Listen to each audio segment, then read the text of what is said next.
The opinions expressed on this show do not necessarily reflect those of the Barbers Chat Network, our great partners at H&B Media, or any of our media peers. We're just five idiots who love sports and love to talk shit. If you're offended easily, then this show isn't for you. And for those of you who aren't offended easily, sit back, relax, and enjoy the show. Remember, it's only entertainment.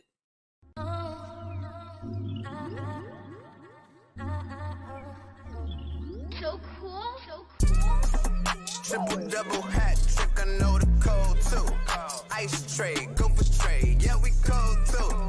Getting paper on these player haters, old news. Money on the other line, so I'm not gonna hold you. Money on the other line, so I'm not gonna hold you.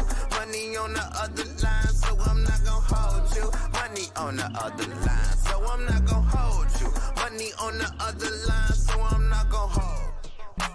My agent just said we made 100 flat.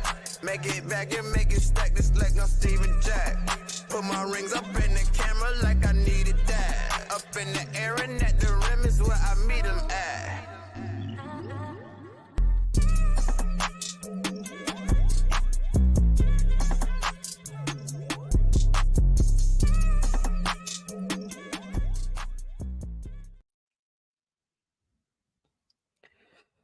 All right, man. What's going on, ladies and gentlemen? Welcome to another edition of I'm Not Gonna Hold You. It is Monday, October 28th, 2024. I'm your host, Scott Lewis. I know that I usually have on the shades because it's Victory Monday when I wear the shades, Victory shades. But this is because I'm hungover right now. And that's why I have these shades on right now. It has nothing to do with victory because there's nothing victory about what happened yesterday. But we'll get into that in a minute. As I can see, a lot of y'all hyped up in the chat. I know there's gonna be a lot of Commando fans in there who want to talk. And you know what? He said, Scott, those victory shades. Brandon, no, today these are hungover shades. That's what these are today. We changed the rules today. But it is your boy Scott. Of course, you know to follow me on all social media platforms at Barber Chair Scott. You can follow the Barbers Chair Network on all social media platforms at Barbers Chair Net. Follow our partners, H&B Media, at H&B Media TV on Twitter, and at H&B Media on Instagram. And, of course, subscribe to the Patreon, patreon.com/Barbers Chair Network.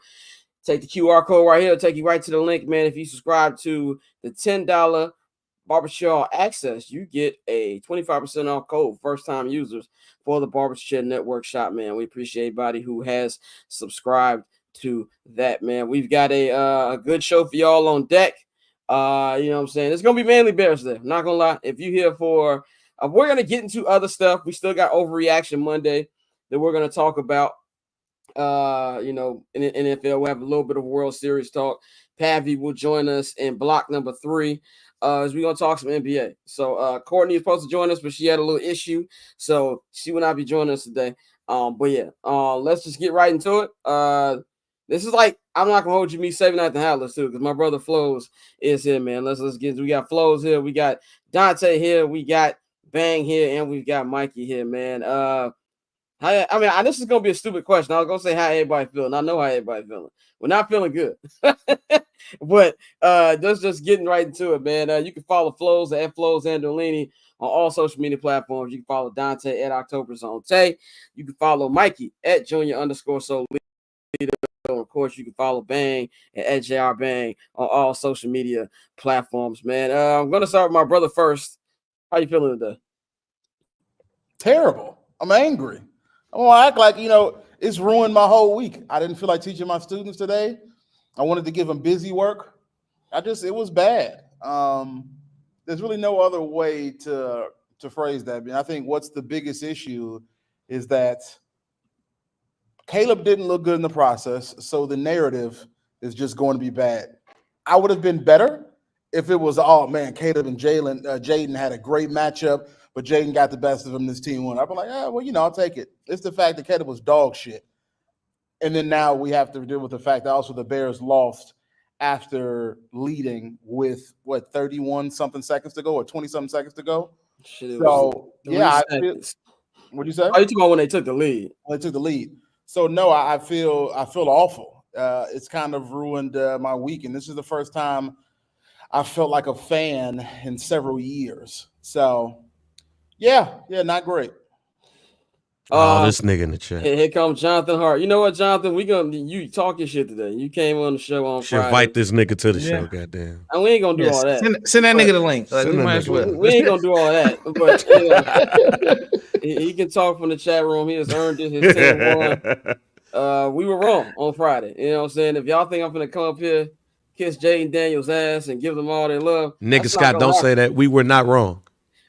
That's true. We weren't wrong. We were not wrong. We were not.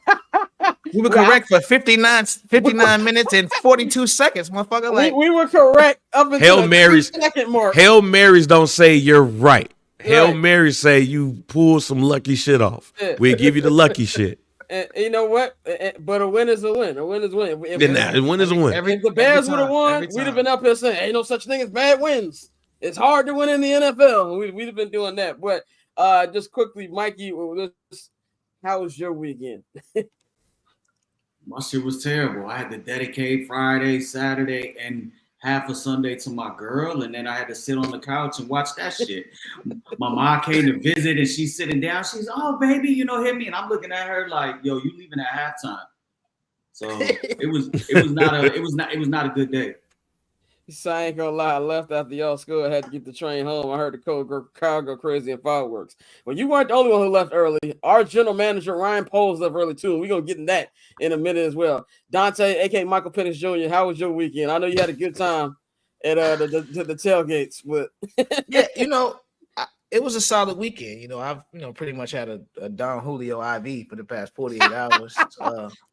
As a matter of fact, I'm drinking Don Julio right now. But I mean, it was fucked up because like I had a great Sunday because I was watching the game with Commanders fans. Like you said, like all bullshit aside, it was a good game. The defenses really showed up. The two rookies looked like rookies. They made a couple plays when they needed to, but for the most part, they looked like two young quarterbacks.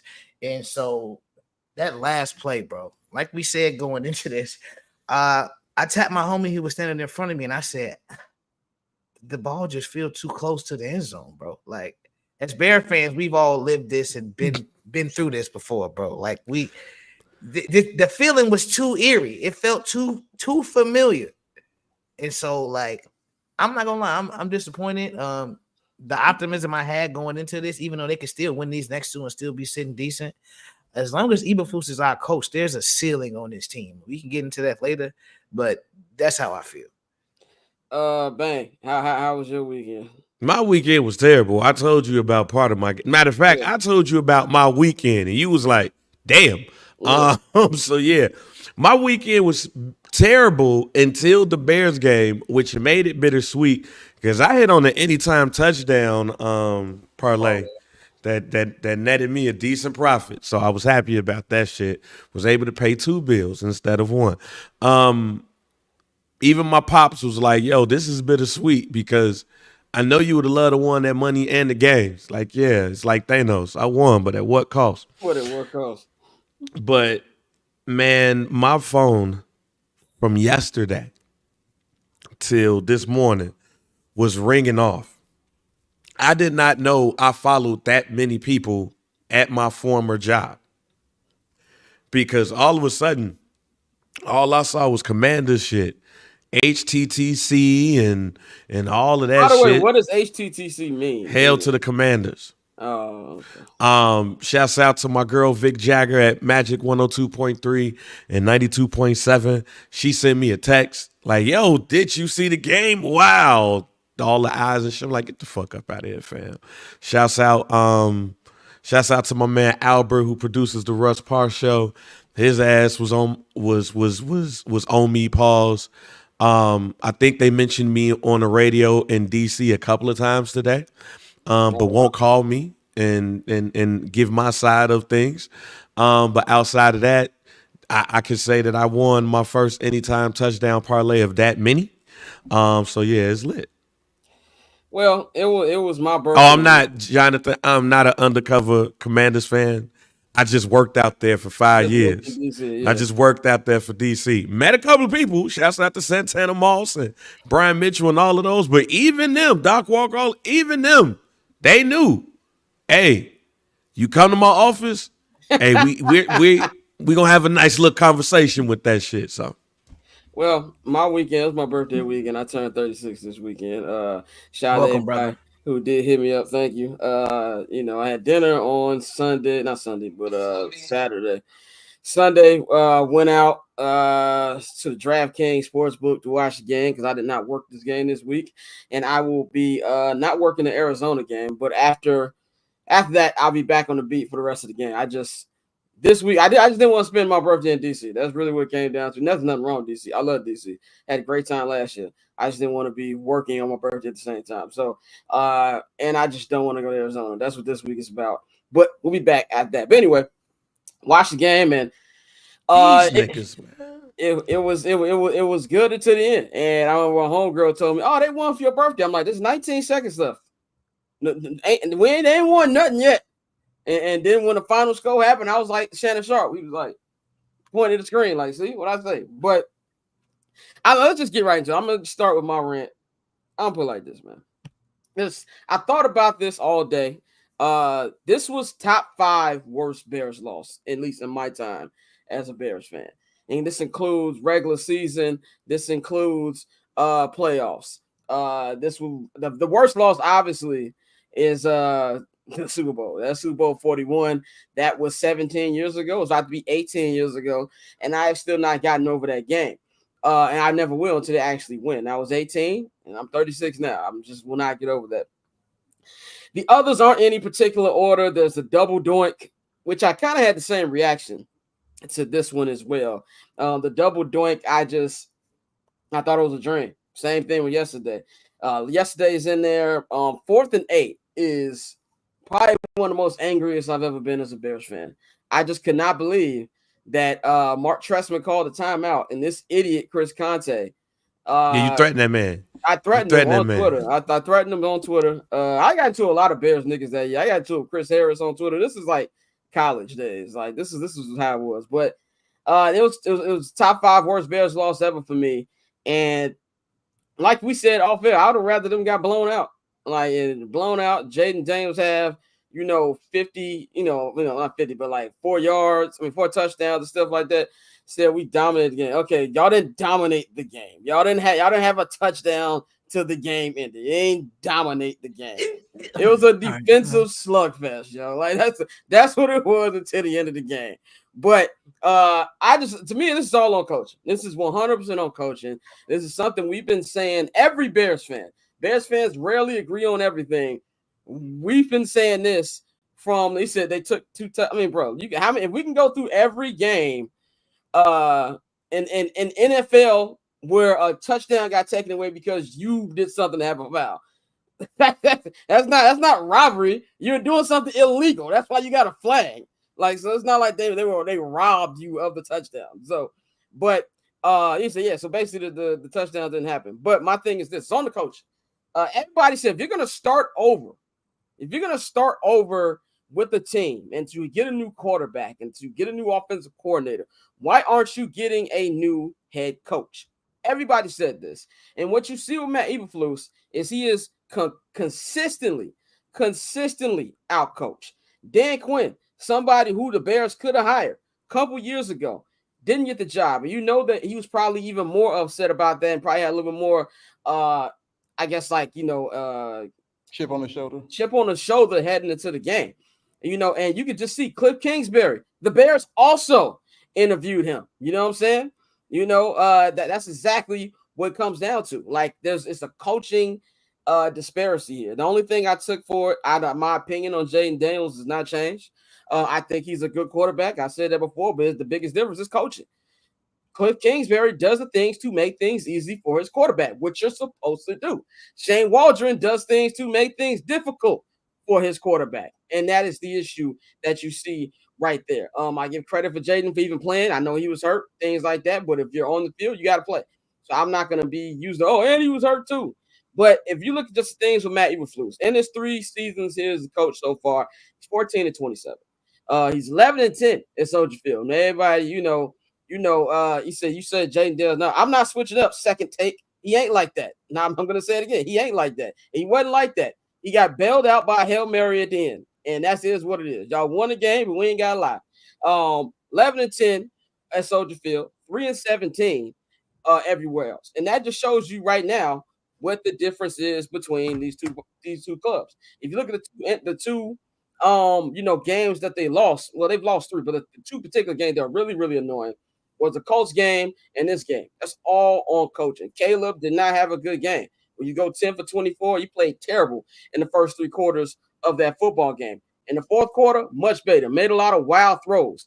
If we're going to be talking about ifs, they robbed 2 touchdowns from it, then I can say, oh, Caleb had 2 game-winning drives. He didn't. He didn't have 2 winning drives. Why? Because they fumbled. There's no ifs, you know what I'm saying, when it comes to this situation. You know what I'm saying? So we don't have to be doing if. If was a fifth, we'd all be drunk. If I came from a rich family, I wouldn't be doing this show right now. So I don't want to hear the if thing. So I think when it comes to this, it's really all strictly on the coach. And if you're Ryan Poles, this is on you as well, because you brought this dude back. And now I believe we're talking the playoffs in a minute, but I believe this might have screwed them out of a playoff spot, because let's just say they might be chasing the Commanders for a playoff spot. They might be chasing Philly for a playoff spot. I don't know who's going to win the NFC East. You've only got a game separating the Commanders and the Eagles. They still got their 2 matchups coming up, so that'll be decided later on. But you can't be losing these NFC matchups. You know what I'm saying? And that, to me, it just is what it is when it comes down to it. It's a terrible loss.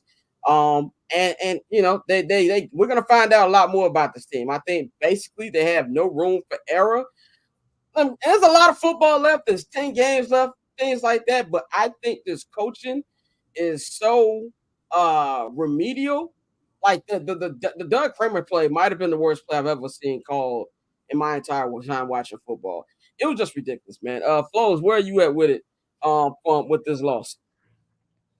Well, one, the Doug Kramer play is interesting because it's one of those plays where if you get it, you're a genius. If you don't, you're an idiot.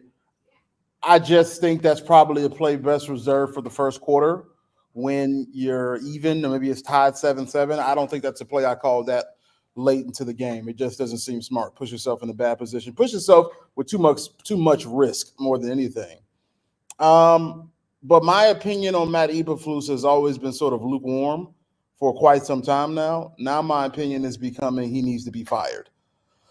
The team that he puts together is vastly unprepared, undisciplined, and incapable of stringing together consistent games. I'm definitely know it. And incapable of putting together consistent games. So I think the best thing for them to do is to start but to start at another point with a head coach who can stress discipline. You know, Eberflus came in here and talked about the hits principle and how he wants this team to be physical and all that. Yeah, they're physical, but they're not disciplined. That sort of mental lapse by Tyree Stevenson is just something that could never happen. And it goes back to what Cole Kmet talked about earlier today. I forgot who he was interviewing with, where he says, you know, we got to refocus and make sure guys understand it, because sometimes guys are lackadaisical in practice. And I'm like, that's culture. That's coaching. That's the biggest thing. Like, yes, these are grown men. This is professional football. And at the end of the day, they have to make their own decisions. But that being said, if a coach is leading well, things fall into line. And it hasn't been that way with the Bears. And I don't see what you gain from having Eberflus remain the head coach. I just don't see it. I think he has not shown improvement in his preparedness and his discipline with the team. It's been consistently bad.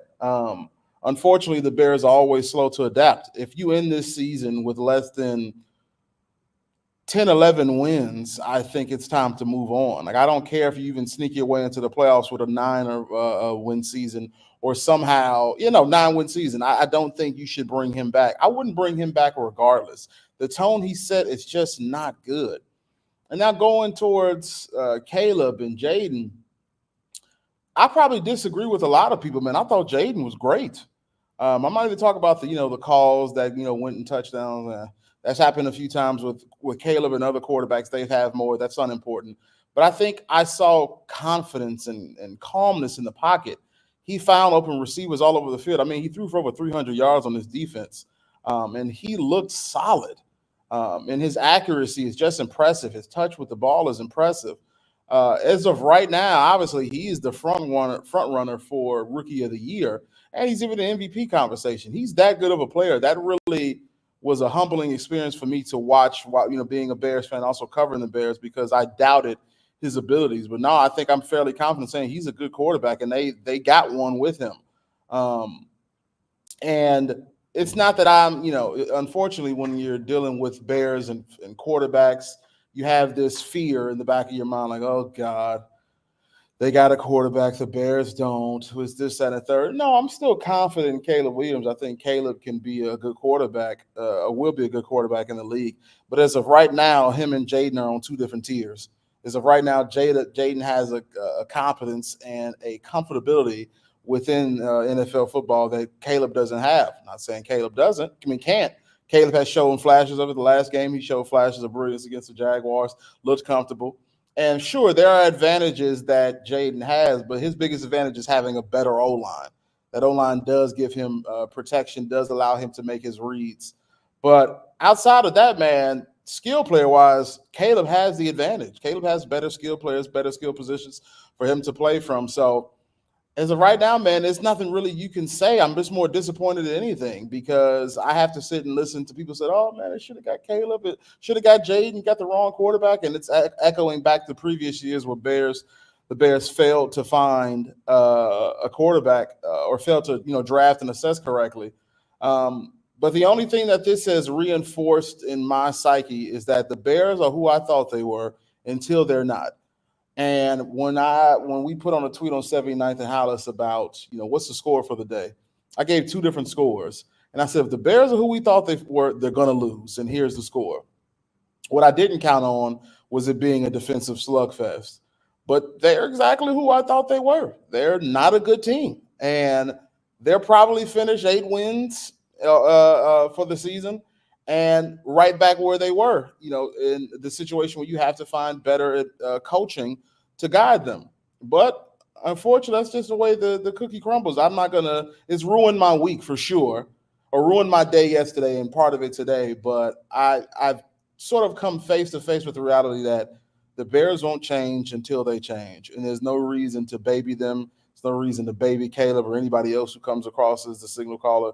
You just have to accept the reality for what it is. And as of right now, Commanders fans have every reason to goad and laugh at Bears fans. And Bears fans have every reason to feel disappointed because as of right now, the Bears are just lovable losers. You love them, but they're trash. And they'll remain this way until somebody has enough. And that could be Ryan Poles, that could be Kevin Warren. And you put somebody in place as the head coach who leads them down a different path. Or Matt Eberflus out of nowhere figures out what it means to be a consistently good head coach. But before we go to Mikey, I 100% disagree on Jaden Daniels' take. I think he's definitely is well, but I definitely think the main thing is coaching. And that's not taking anything away from him because if he had this coaching staff, he would not be doing the same thing. And that's why I think it is coaching 100% when it comes to that. And that's not saying I think he's a good quarterback. I'm just not putting him on this platform that everybody else is putting him on. Damn good. He got anything he wanted against his defense. It got tight in the red zone. That's really it. They moved. They put together 5 scoring drives. They moved this whole game. And had 5 field goals until the end of the game. That happens sometimes with a defense that doesn't bend, that doesn't break but bends. But they moved down the field with ease, and it was him who was the catalyst. It's not like they ran for or Robinson had like 100 yards. Dude had 60 yards on the ground. He threw 326. They pretty much dominated this Bears defense. You got to give the Bears defense credit for sealing them. But when you get close to the red zone, it just gets harder naturally. That's a game of football. But Jaden was great. The domination part, though. If you dominate, you're going to get They had over 400 total yards. And had 15 points before that Hail Mary. But we would have taken if it was reversed and we would have, and Caleb and the offense would have marched down and got us 4 field goals through the first half or the first 3 quarters. We would have taken that too. I'm not saying you don't take it. I'm saying the word domination is more than being just a good QB. But I'm saying that domination is doing a lot of living. It's good scheming.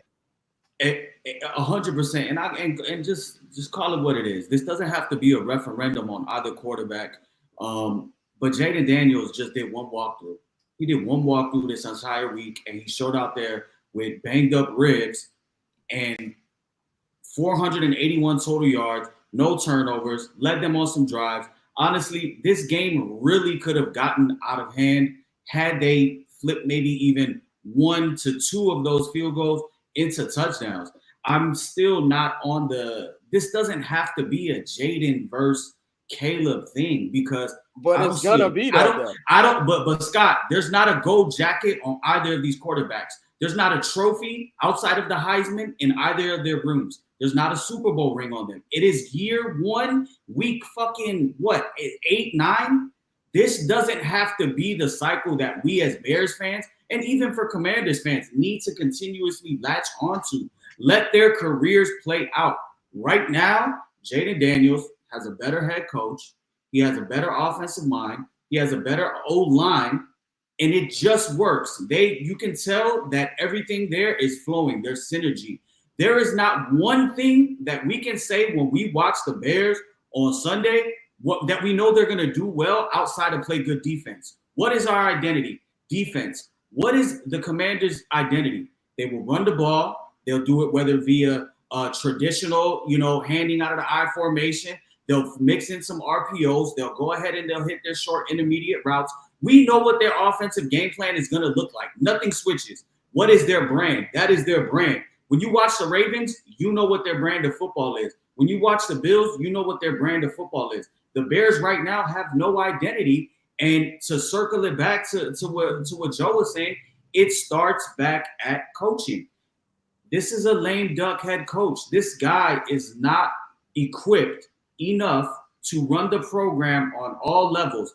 His number one flaw for me is accountability, because I know you guys sit in those rooms and you sit there and you watch him, 3-4 times a week talk, the press conferences and everything. I feel like he's very quick to throw his players under the bus. And maybe nobody's looking at it with that lens, but I feel like he's very quick to do that. Secondly, he is absolutely horrendous in game management. He does not know how to manage a game. There are several situations in each game where I'm left puzzled and confused with what is this fucking guy thinking or seeing? You can't prosper with that. Last year, they made, and we know that Justin Fields, as the quarterback and what we want going forward, Justin Fields was not it. We're off that. But the organization and Matt Eberflus at the end of the year made it a point to say we need a quarterback that in the fourth quarter can win us games, that can continuously put us in positions to win. I'm sorry, Caleb Williams was shit for 3 quarters. In the fourth quarter, he walked them down. 2 drives into the red zone. And I cannot tell you for the life of me what was going through Shane Waldron and Matt Eberflus's head to allow that play call to Doug Kramer. But in the fourth quarter, when the lights got bright and it was winning time, I saw them utilize the run game with DeAndre Swift. I saw them utilize the quick passing game with Keenan Allen, Cole Kmet. I seen them utilize Rome Odunze. I seen DJ Moore and Caleb Williams both get absolutely fucking crushed on a deep route to the left side of the sideline. DJ Moore was willing to die for that ball, and Caleb Williams was willing to fucking get hit in the chin to complete that pass. They completed it. What was the very next play? A fucking end around to DeAndre Swift that got nothing. There is no flow. There is no rhythm. There is no method to the madness with the Chicago Bears offense right now. And for the people that don't watch, we got Commanders fans in here. We got other people that, have been, we've been talking cash shit. The Bears didn't back it up, and we got to stand on that. But for the people that haven't watched week 1 against the Titans, started off slow. Week 2 against the Texans, started off slow. Week 3 against the Colts, started off slow. It is a common theme. Everybody go back to the channel, flip back to Friday's show, and you will see I gave 3 keys to the game. 1, you've been off a bye. The offense needs to start off hot. None of the slow start shit. Wrong. Failed there. I mentioned third down efficiency. I told y'all that the Commanders were 3rd in the NFL in third down efficiency. You know what the Bears were on third down? They were 2 for 12. I mentioned red zone efficiency. I said that the Commanders were up there and allowing offensive teams to score at a 70% clip when they get in the red zone. I said that the Bears were top 5 in stopping opposing offenses in the red zone. That happened. The Commanders got into the red zone 3 times. They did not score a touchdown until the Hail Mary. The Bears got into the red zone twice. They went 1 for 2. I can't tell you why they got cute. And listen, if it's not broke, you don't got to fix it, right? What was going through their mind for the last 3 weeks? We saw them utilize Doug Kramer as the fullback, go ahead and blast that lead defensive end that is coming in, that defensive tackle, and hand the ball off to Roschon Johnson. Why, when you're losing in this game with under 5 minutes left, do you say, no, that's no longer good for us? Let's hand him the fucking ball and see what he can do. I can't for the life of me describe it, but everything goes down to coaching. Everything goes down to the process. They do not have sound people making sound decisions on game day, and that right now is the number one thing. We will get into the Caleb play. We will get into dissecting that, how we feel, everything. But right now, I'm pointing the microscope directly at the coaching staff, and I'm pointing it directly at Ryan Poles. If you said you needed a quarterback to put you in position to win games, well, I'm gonna tell you what. We also need a coach that when we're in the fourth quarter can lead us to completing the overall goal and to winning actual games. And we don't have that. I think right now we have 1 out of 2, but we don't have the coach. Bang, go ahead. We'll give you your initial. Boy. Mikey hit a lot of stuff that I was thinking about. When it comes to the red zone defense of the Bears, they got one of the best in the NFL right now. Because I definitely was expecting a shootout. Like I told you, I thought this was going to be a shootout. But both defenses played well. But for the Bears to have Jaden Daniels, who is who people say he is, let me just say that he's who people say he is. But the fact that he's who he say he is, and they couldn't get a touchdown outside of that Hail Mary, it does say a lot about the Bears defensively. But it also says to me that Matt Eberflus is just a good defensive coordinator, but he's not a good head coach. And Shane Waldron is the Carfax is coming to haunt him. I had tweeted in our text group about how after DeAndre Swift got the 56-yard touchdown, they started passing the ball again. It's like, let's go back to Caleb. And yes, Caleb has to play better, but you have to put him in positions for him to play better. When we say that line right there, the biggest caveat for that is coaching. And what you saw with the Commanders, Dan Quinn and Cliff Kingsbury, is coaching, and they put their player in the best positions to succeed. We didn't. I don't care how good we think Caleb can be, will be, or currently is. You can't outcoach, or you can't outplay bad coaching. You can't do that as a rookie. As a 5-year vet, you in your prime, all of that, that's cool. But a rookie can't outplay bad coaching. And if you're trying to put all of that on Caleb to do that, that says a lot about the coaching staff of the Chicago Bears if we're expecting him to outplay bad coaching. Was he nervous at the beginning of the game? Yeah, I told y'all, like, look, all that I never get nervous shit, you lying, fam. You're lying because you're nervous. But even when he started to settle down, like that dumbass screen to DJ Moore, I think it was on 3rd down, 3rd and 1. 3rd and 1. Yeah, 4th and 1. And then 4th and 1. That's a dumbass play call. You can't outplay that. No matter how many people you have on the skill positions. You can't outplay that. You look at when the Commanders was in a similar situation, they played to the strength of their quarterback and didn't do no dumb shit. I said all of that and didn't even mention the Doug Kramer play, which is the dumbest play that I've ever seen in Chicago Bear history, because you did it at the not only the most unopportune time. You do that shit when you up. You do that shit when you up by a dub and the game damn near over and you just want to have some fucking fun. You don't do that when you're down and trying to take the lead late in the game. You don't surprise somebody by saying, "Oh, we're gonna give it to the offensive tackle on a run." You don't do that. You get the damn points. And the fucked up thing about it is, and I don't even know if anybody thought about this, the more fucked up thing about it is, it probably was the best thing to happen to them because they played some good defense, good field position, took more time off the clock, and actually got the touchdown. So let's take it to the Hail Mary. And this ain't even about Tyreek Stevenson at this point. You played the whole shit wrong in the goddamn first place.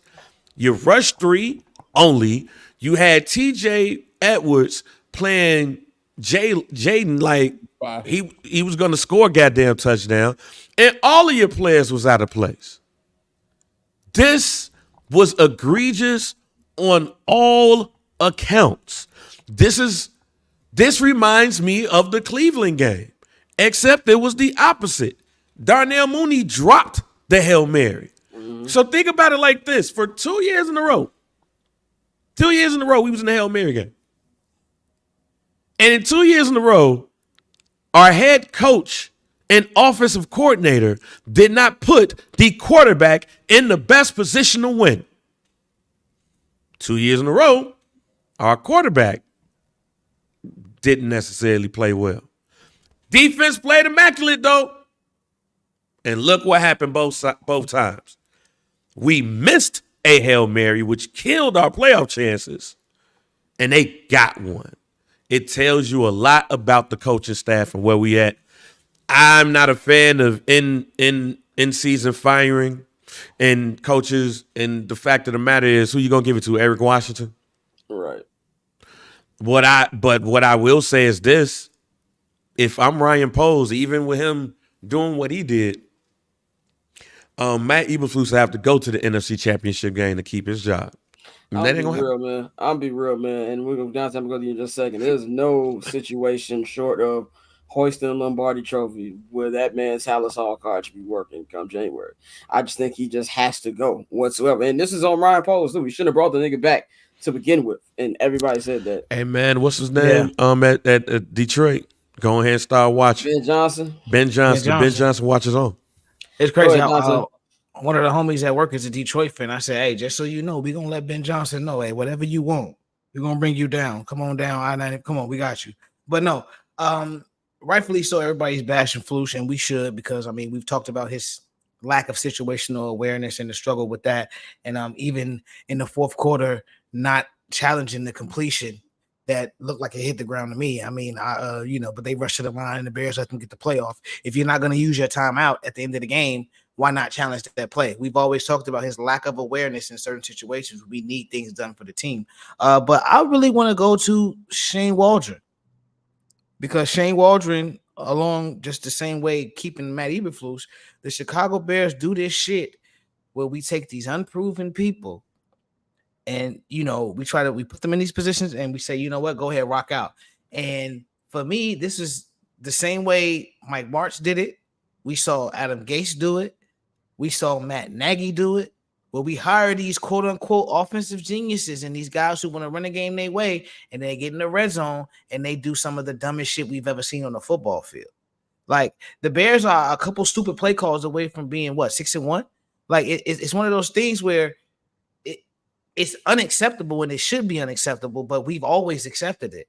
It's never been a point where, like, nobody's calling this man to the forefront. And I love the fact that DJ Moore and everybody was like, yeah, we don't know where some of these play calls are coming from. Like, I was shocked when the DJ Moore said, yeah, we don't have a script at the beginning of the game. The first 15 plays, like every other fucking team in the NFL does. He said, no, we don't have that, bro. We just out there freestyling, which is insane. And so when that's the precedent that's been set, and we talked about this with the defensive minded coaches, where you don't touch the offense, but bro, you got to say something. You got to say, bro, we don't have no flow. There's nothing. Cole Kmet was finally involved in the offense, and we haven't seen Cole Kmet the last 2 weeks. They're suddenly trying to get Garrett Everett back involved, and I just don't fucking understand it. Like Cole just had a great game out in London. Why are we just suddenly not using him anymore? The red zone play calling is beyond frustrating, and not even though I will say this, and Scott, Bang, Mikey, y'all know I say this. I don't mean no disrespect to nobody who played in 1985. I love Walter Payton, one of the greatest to ever do it, but y'all got to let that shit die. And that play where we give a handoff to the backup center is another fucking example of these coaches who come to Chicago and want to bring that culture with. Yeah, but let even that shit play, go. but even when Dicker did that, it was up like 3 touchdowns, bro. Exactly, but yeah, let that shit go. We have very good running backs. There was no reason to call that play. I don't give a fuck how often you practice it. And Eberflus, with the constant excuses he has, where he said, well, we practice it and we feel like a guy that big can get 1 yard, stop it. A guy that big, he's not taking handoffs all fucking practice all week leading up to that game. Your running backs are. Give your running backs the fucking ball. Like, it was just so many instances where you watch this team and it's frustrating. Caleb, for as much talent as he has, you're right, Mikey, he played like shit for 3 quarters, bro. He played like shit for 3 quarters. He really did. There were plays where it gets frustrating because I understand you want to keep it moving. You want to keep the play going. But sometimes, bro, take that layup. It was the same thing we said for Justin for 3 years, bro. Take that layup. That sack that moved him out of field goal position. I think it was in the fourth quarter. Oh, my God. Terrible sack, you can't take those. I don't care how often. Like, I know you used to extend the play at USC and get that 50-yard gain. This is the NFL, bro. Let that shit go. It's the Dr. Jekyll, Mr. Hyde shit because it killed them in the first half, took them out of field goal range. But then the shit worked on that last drive where he made the little and then threw on the run off of 1 foot to Keenan Allen. So that's shit that we got to live with. But I don't know, Flows, Scott, next time you're in the building and you guys get Caleb at the podium. I don't know, but there needs to be a question just about, is there anything that he could do to kind of calm down his nerves with these big games? Because right now he's 0-3 in my eyes. I mean, 0-3 on the books, but also 0-3 in big-time games so far as a Bear. The Titans game, he came out too hyped up. Texans game too hyped up. And yesterday, like, you could just tell, like, he was missing throws that we had not seen him miss for the last 3 weeks. Remove who the opponents were. I don't care what their win-loss record was, who their defense was. He was missing layups. The ball to DJ Moore, the ball to Keenan, the miss to Roma Dunze was terrible, but thrown behind him. Like, you can tell that he was, my Puerto Rican ass is going to say it in Spanish, but he was nervioso. He was nervous. And that's just something that I feel like good OCs, and I'm looking at you, Shane Waldron, that's where you need to adjust. Okay, my guy's a little too juiced up right now. How can I bring him back down? How can I get him some quick completions like free throws? How can I get him to see the ball go through the net to kind of build up that confidence? And it just wasn't working. It was very Matt Nagy-esque in my eyes of, this is the game plan and we're sticking with the game plan. You could tell that they wanted to attack that intermediate zone, and that was fine, but it wasn't working for Caleb. So how can we get him some quick throws to Cole Kmet, to Keenan Allen, to Roma Dunze to move the chains? I didn't see anything offensively, schematically, that I saw the week prior versus the Jags, that I saw the week before against the Panthers, and the week before the Rams. It looked completely like week 1 and week 2 and week 3 again.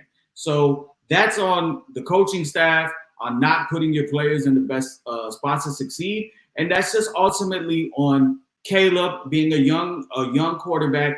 He's got to settle in, and we'll get into it. But the O-line is terrible. Hinsdale, folks, he should not see the field again. It was just all bad, and we're back to finger pointing after 3 weeks of like, okay, we're seeing positive progress, and now we feel like we've kind of hit that wall again. But you know what, Mikey? I wasn't so mad at Hinsdale, folks. Once he got in pro, in run pro, he was perfect, but pass pro, it was dangerous. But see, no, but that's what I was about to get to. I wasn't too mad at him when it came to them running the ball, he was an integral part of why Swift got off in the first place. Yeah, when they were running the ball and running to his side, he was decent. That's why I'm so pissed off about that drive after the touchdown, because they went back to passing.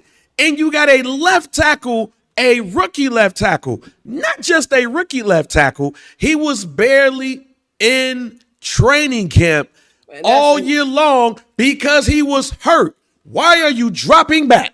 But see, that's my whole thing where like people were blaming Karan, but I'm like, bro, he didn't fucking practice in camp. Like, he's not supposed to be in that situation to begin with. That's why when we're doing the whole blame game, it's on the coach. And it's gonna sound like I'm shooting Caleb some bail when I'm really not. He played like ass for 3 quarters. Yes, why did Larry Bourne practice all week, full participant, but they don't make him active? Why do the Bears do anything is the bigger question. At this point. Why wait until this week to cut Velus Jones when he shouldn't have made the roster to begin with? Why have a fullback in Kari Blasingame, but decide to use Derek Kramer, then cut Kari Blasingame? Like, nothing they do makes sense. So what I'm saying about this, why it keeps coming back to coaching for me, because Caleb missed some gimmies. Caleb is nervous despite what he said on Hard Knocks, and that's fine. He's a rookie. It's going to happen. But to me, it's the play calls, man. That's what I'm going back to. And this is not me shooting him bail. It's the play calls. Like, if you look at somebody, I went back and watched the game today again. Some of these niggas ain't getting open, and I don't blame the receivers. It's the play. What routes do they have these niggas running? Well, you've got good wide receivers like a DJ Moore, like Keenan Allen, like Roma Dunze, but they can't get open. And so it's a whole mix of things to lead to what his, for him to be able to execute. So, yes, Jaden Daniels, his biggest thing is he has coaching that makes it easy for him. And I'm not saying that's a bad thing. That's a great thing. That's what you want from your rookie quarterback, so the offensive coordinator could make it easy. It feels like Shane Waldron's like, you know the meme where it's like, God, Akimi, your toughest battles? Shane Waldron is the other nigga who's like, I'm always giving you tougher battles. Why make it tougher for the nigga to begin with? That, to me, is when it comes down to the number one thing of what we're placing blame at. It's a bad game plan. You just had a bye week. How you come out that unprepared off 2 weeks? It just doesn't make any sense to me. Hey, man, but Cole Kmet said it. These niggas wasn't even shout out to Cole, bro. Like shout that. out to Cole for saying that. I appreciate him and the whole leadership group. He said, bro, they was fucking off in practice. He said even in practice. He said even in practice, we had people that weren't focused, that weren't locked in. They were playing. And that's coaching. Like the fact that Tyreek Stevenson can even do that. And he said, I was talking to Bears fans. I wasn't going at Commanders fans. Either way, it's stupid. Why are you talking, nigga? It's a couple seconds left in the game. And you should have been on Noah Brown, which is what Flus said, which even though he was supposed to be on Noah Brown, I have a problem with Flus always throwing his players under the bus.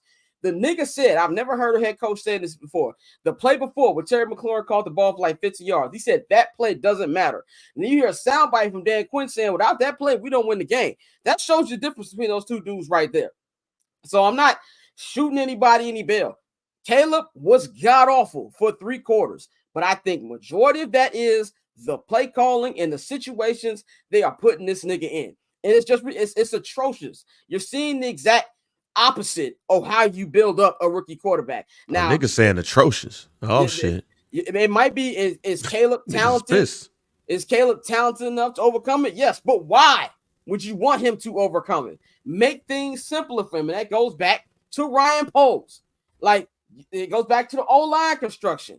What Pat Designer said, stop putting offensive linemen who play like you up there, my nigga. Like, that's an issue that we consistently have.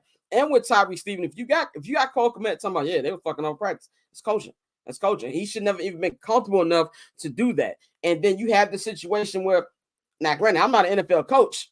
He will be playing next week. That, to me, is inexcusable. When it comes to that, well, how much blame are you putting on a Tyreek Stevenson? Flows, I'm going to go to you. I don't know, man. My points remain the same. My biggest issue with this team is that they're just unprepared. They're not coached well. And yes, as talented as Caleb Williams is, it's hard to succeed when you don't have the backing of competent coaching. That being said, I've been in this situation as a Bears fan my entire life. They're always somebody away. Man, only if we get a new head coach. The offensive coordinator is to blame. When it's just a symptom of just large rot within the organization. We said this often with Luke Getzey. Luke Getzey is not a good offensive coordinator. We talked about, man, these receivers aren't getting open. Well, if we get a quarterback, that's going to change. Get a quarterback, it doesn't change. If I was a superstitious person, I would say this team is cursed. Because why is it that everyone else in the league, well, not everyone, but a good chunk of the league, even if they're not great teams, they figured out how to move the ball effectively. Why is it that they can do those things, but the Bears struggle to do those things? And in the day, I think it comes down to how the McCaskies run this organization and their lack or willingness to do more than the bare minimum as it comes to finding someone who is going to be the next general manager, the next president, the next coach. There's too much of a rush to just get somebody who you can mold and shape into be this coach rather than going into someone who's established and will get you success and will have a better certainty of success. When I look at all the Bears coaches in recent memory, when was the last person who had solid experience building a good team? John Fox. John Fox was the last one. John Fox And you undercutted him. And you undercutted him. He wanted Deshaun Watson or Jamal Adams. And they said, here's Mitchell Trubisky. Exactly. Shit, maybe they made the right decision on that one. Yeah. So, yeah. That's... I wanted Jamal Adams, though, just to let y'all know. Both them motherfuckers ass. He's ass. But so when I look about all that, I realize how much this franchise is just bad from the top to the bottom. I'm never going to forget years ago when I asked George McCaskey, when you going to get some young blood in this organization? You know what I mean? Who were they asking? That famed head coach who was coming in as a advisor. I can't remember. Ernie Accorsi was in there, and then no, it was somebody else. He was Bill Polian. Bill Polian, yeah. Who came and gave advice. I'm like, yeah, that's great, but the league is different now. Well, Bill Polian is 80. You know what I'm saying? It doesn't look like that anymore. And unfortunately, this is just what happens. Now, bear in mind, part of the reason I feel this way is because of this Bears PTSD.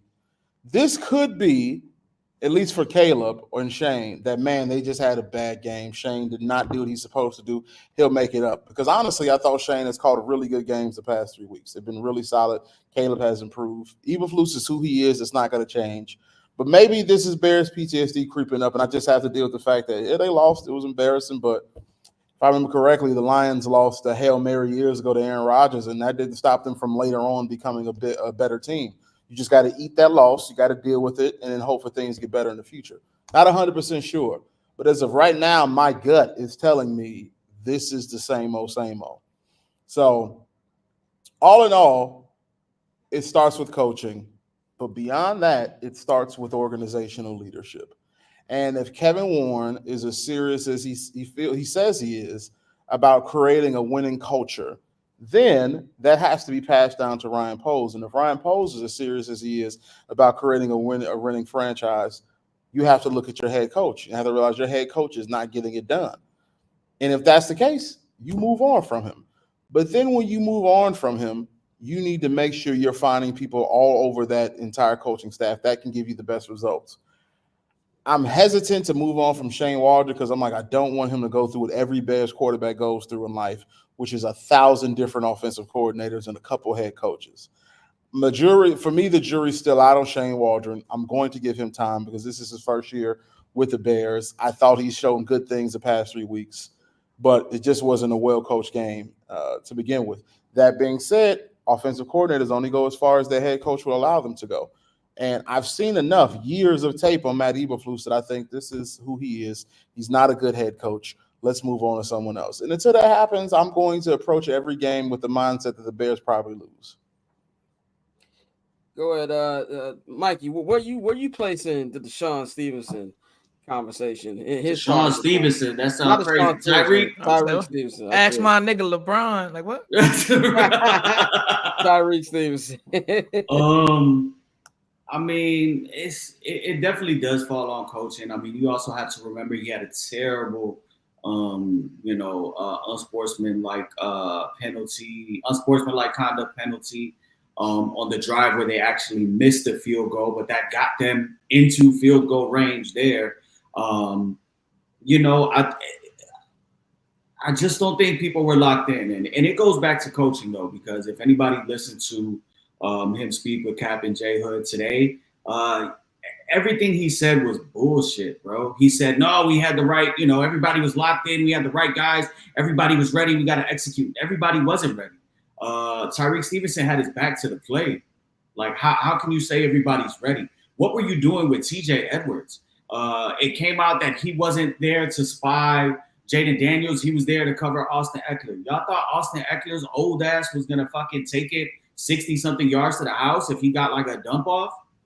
I don't, so the Tyreek Stevenson thing, it was clear from the tape. He was responsible for the right side of the field. He was there. Obviously, he had his back turned and he was fucking off, but he was there on the right side of the field. He then needed to go and stick on Noah Brown. He had to go and stick Noah Brown. He kind of like drifted into the play, was like, oh shit, it's going on. And then he made the decision to insert himself in and go and try to tip that ball. That wasn't his responsibility. His responsibility is to be sticking Noah Brown. Even with like Kevin Byard, like I heard everything that he was saying today, the whole veteran talk, all that. In real time, I was upset with him because even then, like, what are you doing jumping? Like, he was supposed to be the jumper, right? To deflect it. But just common sense, you're boxed out. You're boxed out. You're not 6'3", you're not 6'4". Look at the amount of men in front of you. Do the numbers. What Bears defenders are in front of you? Who's all there? Oh, shit, that means nobody's behind me. You got to be smarter than that. Even when he jumped, he kind of got pushed by Noah Brown and was in the back. You weren't doing nothing. You were leaving your guy because if you watch the whole tape, he was kind of on him too. So I know he said Elijah Hicks should have been there. I know he said, the Tyreek Stevenson thing. I think everybody fucked up. I honestly think that they went out there and nobody thought that it was realistically possible for the Commanders to convert that on that type of play. You saw the video with Caleb Williams when they did the sideline. He saw it right away. He said, Jaden Daniels, that's short. It was about 5 to 6 yards short. Yeah. It was about 5 yards short. But Tyreek Stevenson if that's not your job, that's not your job. You need to do your job. You need to stick Noah Brown. So why are you running to kind of But it's like when you tip it, bat it down. Like that. Correct. It's a swat down. It's a swat down. And so I mean, I know he's gonna get the majority of the blame, and he has been. I was at the gym today, and they had it on like Good Morning America, and they're showing the tape of him like in the corner, and they're showing everything. So like he's getting the blame on it, but it's just an overall breakdown, miscommunication, lack of awareness from everybody, and that goes back to your head coach, who is also your defensive coordinator. Or, I know Eric Washington's defensive coordinator, but we all know all roads lead to Matt Eberflus when it comes to the defense. Yeah, G. And like my thing with Reek, Mikey, you made a great point, and I really like that you said that. Like the whole back to turn to this play, it looks really bad, but at the beginning of the play, his job was to cover that side of the field and wasn't shit going on. It's the fact that you did that and then you were lost when your ass turned around and went over. You forgot your assignment, and then like Mikey says, you say, you know what, fuck it. I'm about to go up here and slap this ball in the air. When DB 1-on-1 is that on a Hail Mary, you bat that shit down. Yeah. Bro, like that was the most frustrating part about it. And Reek got burned by Terry in I want to say the second quarter. And he got burned by Terry. He had an unnecessary roughness penalty. Like he did a lot of stuff. He did a lot of good too. He punched out the ball on the Zach Ertz. Should have been a touchdown. So like he did good things, but that kind of stuff there's gotta be repercussions. Yeah, he's definitely another Dr. Jekyll, Mr. Hyde kind of guy. Because it's like he has his plays where it's like, I love the aggressiveness. I love how he plays man coverage. But then it's sometimes you run in your mouth and you get your ass burned. Like, Yep. Jalen learned his lesson with that real quick, and he's, develops into an elite cornerback. Yeah. But so far, it's still like that feels like something that Tariq still has to learn. But I think, again, like it all, as much as it's frustrating to talk about coaches because they're not the ones out there playing, and I think that's why Flus gets so defensive and will throw his players under the bus like, shit, I ain't out there. Flus real quick too. As a media member, he got to stop acting like we the pain in the ass for asking questions when he's out there talking to us like we covered a Pop Warner team. Like I don't want to hear after you played the way you played yesterday. I got along going to the Zoom and I got to hear you talking that moral victory crap. Oh, we came back. I don't want to hear none of that. But that shit would not slide in Philadelphia. That shit would not slide in New York. All due respect, Chicago sports media journalists that cover these teams are soft as fuck. Because nobody is really asking those like hard-hitting questions. Nobody's ever asking those hard-hitting questions where you have to see. There's a reason for that, but I'll tell you off there. Right. I know, but like that's not happening in these other organizations where winning is expected. That shit in Philly doesn't slide. That shit in New York doesn't slide. Even though New York is ass, but like we don't want to hear coach speak in Chicago. We know football. We watch enough sports. Like that shit does not slide with us. But my last point is just kind of like to the overall like Flus and the accountability thing. Daniel Hardy. I should not know Daniel Hardy's name and be able to sit on my couch and legitimately say that's this motherfucker's fourth penalty this season on special teams. Like that is repeat offender shit. That's like, bang, you try to go tell you go tell your kid, hey, go throw out that garbage, and they continuously throw out the garbage, but they forget to put the bag in the garbage. You're like, hold on, what are you doing? Like this is basic shit, and you're consistently finding a way to fuck it up, and that's only one person that reflects on. Yeah, and real quick, the reason I kept that question up there for so long because that's something I thought about, and I thought it was ironic when Gruden compared us to the LOB. Do y'all think Jalen should travel with the number one receiver? For different, and obviously, number one receiver didn't catch the Hail Mary, but just for the sake of the scheme, do you think it would be better off if he started to travel with that number one? Yeah, Tyree should not be on Terry McLaurin. Like, and we saw that all game. Even that led to on the field goals, the deep ball that Jaden had, and you can talk about him being hurt. Yeah, that ball it gets out way quicker. He gets burned worse if Jaden ain't hurt. Like you can see Jaden struggle to get that ball in there. If he's not hurt, he beats him even more than he beat him. See, I do think he should travel a little bit more. Like there's no reason Tyreek should be doing that. You know what I'm saying? That's just the issue for me. Bang, go ahead about Tyreek, and then we'll go to the next thing. Oh, go ahead, go ahead, Joe. My bad. Go ahead, Joe. I have a reasoning for why I think Jalen should travel. It comes down to how do you want to live with the results of a game?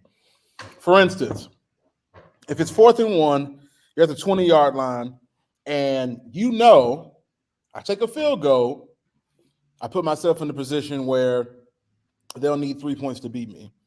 Or I put myself in a position, get that first down, trust my quarterback, and put them out of their misery. I take the score to 6, and I put them out of their misery. What do you want to live with? If you take that field goal, you lose, you're like, I should have thrown the damn ball. But if you throw with your quarterback, you thought, well, put my best foot forward. And so the reason you want your number one cornerback traveling is because you can live with that result. For instance, in the Dolphins versus Cardinals game, Marvin Harrison Jr. was being covered by Jalen Ramsey. Following him. Marvin Harrison Jr. just hit a nice little freaking, it could have been a post route. Not sure 100% was. It was play action. Just beat him. Nice clean play, beat him. You beat him all night. But it's like, it's Jalen Ramsey. I can live with that. You can live with that. I can live with those results. Remember the LeBron argument of, he's making the right basketball play. No, nigga, I can live with LeBron missing the game-winning shot. I can't live with Mo Williams missing the last game-winning shot. It's like you want the ball in the hands of your best player or the toughest players to be in the realm of your best players because you can live with that. That whole argument against LeBron in his earliest career was valid.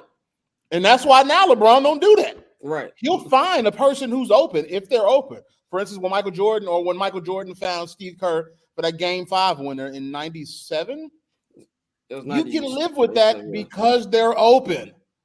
You live with that. But when it comes down to it, 90% of the time, no, you take that fucking shot. And so if you compare that to Jalen Johnson, you think, damn, Scary Terry burned his ass.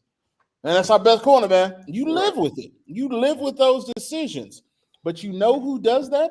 A good fucking coach. Bears have been plagued by two types of coaches. Good coaches who don't want to adapt with the time, and bad coaches who truly don't understand how to play this game. The only good coach who didn't adapt with the times was Lovie Smith. He's a good coach.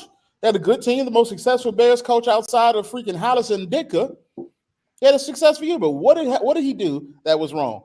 He didn't want to give up that cover two. I mean, when they added shotgun to their playbook. Oh my God! In my last team to add a shotgun.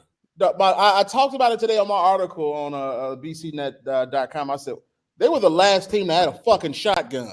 I sat there and say a good coach would have said, "Whoop, time to get out of that I formation. Time to get out of single back. Let's put shotgun in because everyone else is doing it, and we need to make sure we're catching up with them." Or sitting in a cover two base defense. Early on, yeah, Briggs, fucking Urlacher, who's Hunter Hillemeyer, yeah, dominating. Later on, oh no, we hitting up them seams consistently. We hitting up that deep middle.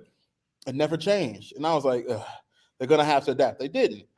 Every other coach besides that was just bad and didn't understand the game, or they were not given the tools to succeed. That is an awful trend within the Chicago Bears organization. So while the Bears are not cursed, So while the Bears are not cursed, in a philosophical way, they are. And it comes in the form of actual human beings. The McCaskies are the reason they are cursed. And I don't mind George McCaskey. I think he's a solid person. I've enjoyed the conversations I've had with him. But do they understand that the decision to not modernize your team so late comes with the fact that they're going to have to catch up? They're going to have to catch up to the rest of the league has been doing for 2 decades. And so what's that's going to happen? That means the coach is going to have to change. You're going to have to find coaches who are better. It sucks. So what do? You put yourself in the best position to win with the coaches who give you the best opportunity to win. I don't think Shane Waldron goes anywhere unless Matt Eberflus gets fired. The new coach says, if you want me here, nigga, get rid of this nigga. That's not going to happen. So what can we look forward toward in the future? Matt Eberflus has to do a little bit of hands-off with the offense, and he has to ask someone else about what he needs to do in these tough situations. For some reason, he lacks accountability, and he trusts his decision-making far too much. Yep. And until that happens, we're going to look up. Last coach. Exactly. Until that happens, we're going to look up. It's going to be November 4th next week. And if they lose, which I'm assuming they will, we'll say, man, we'll have the same recycle topics. So what I think everyone else should do, I'm sorry I ran a little bit, whatever everybody else should do is what I do. Insulate yourself from the heartbreak so it doesn't ruin your fucking week like it did mine. I literally just had an emotion change as I walked down the hallway of my school. I'm still pissed. I'm pissed about this singular fucking game. I had to walk down the hallway. No one's here but my students who are volleyball students who are practicing downstairs. So I'm in an empty hallway, lights off. And I was like, why is this fucking team ruining my week? Fuck them. Yeah, you sound like my girl last night. She's like, so we're not gonna get it cracking. I'm like, nope, you better go. You can go to sleep right now because that shit is not happening. I cannot perform right now. But even I was like, I'll get you back Monday. I'm not watching Monday Night Football. I'll get you back tonight. But Jalen Johnson was on Speeds and Lawrence Holmes, and he says he believes the Bears would have benefited from a timeout before the Hail Mary play. And they had 3 of them. To catch their breath and reinforce everyone's responsibilities. He adds that the Bears did know their responsibilities, but his point is it all played out quickly. He also mentioned that they are definitely those dudes. He says, we are definitely those dudes. We are being looked at around the league, and they're saying, don't do it like that. And, to Flows, to your last point and to how I feel too, he says yesterday's loss still doesn't even feel real. Like, damn, we really went and lost the game like that. Go ahead, man.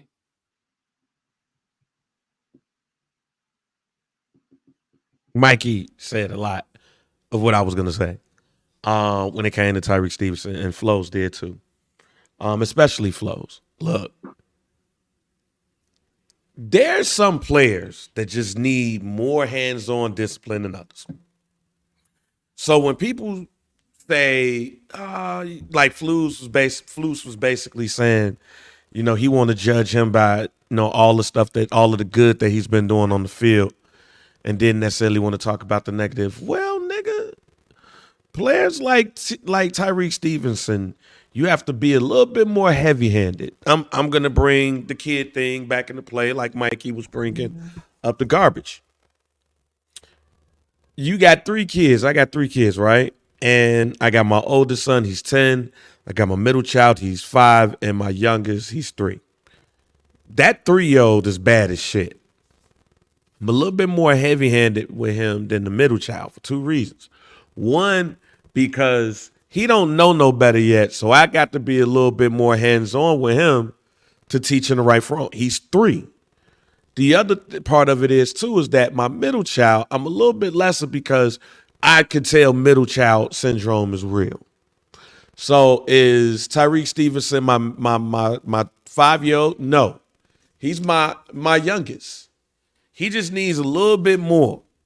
And sometimes a little bit more might mean a spanking on the head. Tyreek Stevenson, I think, played a hell of a game between the lines. For the most part. The getting burnt by Scary Terry. The reason why I feel like discipline is needed for him is only for this reason. And I noticed this after simmering down and paying attention to certain things. Anytime Tyreek Stevenson get burnt or somebody do some shit to him, he start going left. Mm-hmm. He starts getting frustrated. He starts to lash out. This ain't the first time this has happened. When things don't go well for him, he starts doing too much and putting the Bears in fucked up ass positions. That's why you need to sit him down. That's why you need to have him travel with the team to Arizona, but maybe you don't play, or maybe you don't play the first half. I don't know, but you gotta come out and say something, and that's why I don't mind what Byers said on there. And then I also thought, and maybe I was wrong in hearing this, but DJ Moore said, "Yo, the captain's gonna have to have a conversation about what we gonna do with him." Oh yeah, he definitely gonna have his discipline. They about to give his ass a pumpkin head. Yeah, smack his ass. Flus didn't say that shit. The captains did. And DJ didn't say that in his usual DJ enthusiasm voice. and to add to that, a couple of things to pay attention to, which it shows this is a lot about coaching. What I just said right there, DJ openly questioned Waldron's game plan on more than one occasion. Caleb kind of questioned it today as well, saying that about how they have to get on the right page and all of that stuff. You don't say that week 8. You don't. That tells me everything I need to know. So when we talk about disciplining somebody who just had a bad game emotionally, you got to work on emotional intelligence with them. And sometimes emotional intelligence is taking some shit away from him. And that's just not going to happen. And also to the point that y'all was making, you goddamn right JJ need to be trailing the number one wide receiver. If he is the number 1 lockdown cornerback that we said, hell no. He need to be trailing that number 1. Yeah, I want to talk about Caleb's performance more specifically now. Caleb went 10 for 24 last night. 131 yards, no touchdowns, no interception. The nigga had 8 passing attempts at halftime. He had 54 yards coming into the fourth quarter. Yeah, much better fourth quarter. I think to me, I mean, anything less than a D-, I feel like is, anything higher than a D- to me, I think you got rose-colored glasses on. And the only reason he don't get an F is because of that last quarter. He didn't play well. He didn't play well whatsoever. Had a couple wide receivers he missed. At that, the inaccuracy on the deep ball is still concerning. Like I said, I'm not concerned about it long term. I think that will get figured out. He did hit a deep 30-yard shot to DJ Moore right when he got hit in the chest as well. They got them in touchdown range, which would have been a touchdown if Doug Kramer ain't fumbled the ball, but we already talked about that. For me, I look at it like this. I know I'm not a moral victory guy. There's nothing that I can pull from this, but I did think he made some real big boy throws in that fourth quarter. And shout out our guy Jonathan Hart, who's in there earlier, and he said that they almost had touchdowns with the Commanders. Well, Caleb he had 2 game-winning drives that got screwed up. So I think if there's anything I take from that, it would be that. But it was a poor performance. It was a poor performance by him. And like you said, Mikey, you getting on these bigger stages, and there's gonna be more bigger stage coming because he is the number 1 draft pick. And I don't believe this is gonna be the last time that outside the Monday Night Football game they're gonna be on national TV, because as annoying as this team is, this defense is gonna keep them in every game. They're gonna be in the wild card hunt till the last week, just because of the NFC and how close it is for the last 3 spots. So, Joe, what did you think about Caleb's performance as a whole yesterday? It was bad. There was really no way around it. It was bad. It wasn't good. Now, okay, I'm gonna do my best to not baby him. It was bad. He looked rushed. He looked excited. The ball that normally came out quickly, it looks like he was looking for something bigger, which is a habit that a lot of college quarterbacks struggle with. Geno Smith is an example of that. It took him a decade for him to really unlearn that I need to make the big-time play or the home run play. It looked like he wanted chunks when he should have took what was there. That's the big glaring difference between him and Jaden. Jaden took what was there, and then when he took what was there, it set up the chunk play. It's football is not a science. It's just a simple game. You're throwing a leather ball around, and it has certain rules that just work. And unfortunately for Caleb, I did not see that certainty and confidence in his throws until it came to the fourth quarter when he had those 2 drives. And it's not like he threw a lot of throws those drives. He threw maybe 6 or 7, I can't remember. And it wasn't like it was a lot for us to have a nice sample size. But he didn't seem confident in his throws until it got to that. So while he says he may not feel nervousness, his body shows that he has some jitters. Overall, this is a D minus. And if it wasn't for those drives, it'd be an F. But you're a rookie. It's going to happen.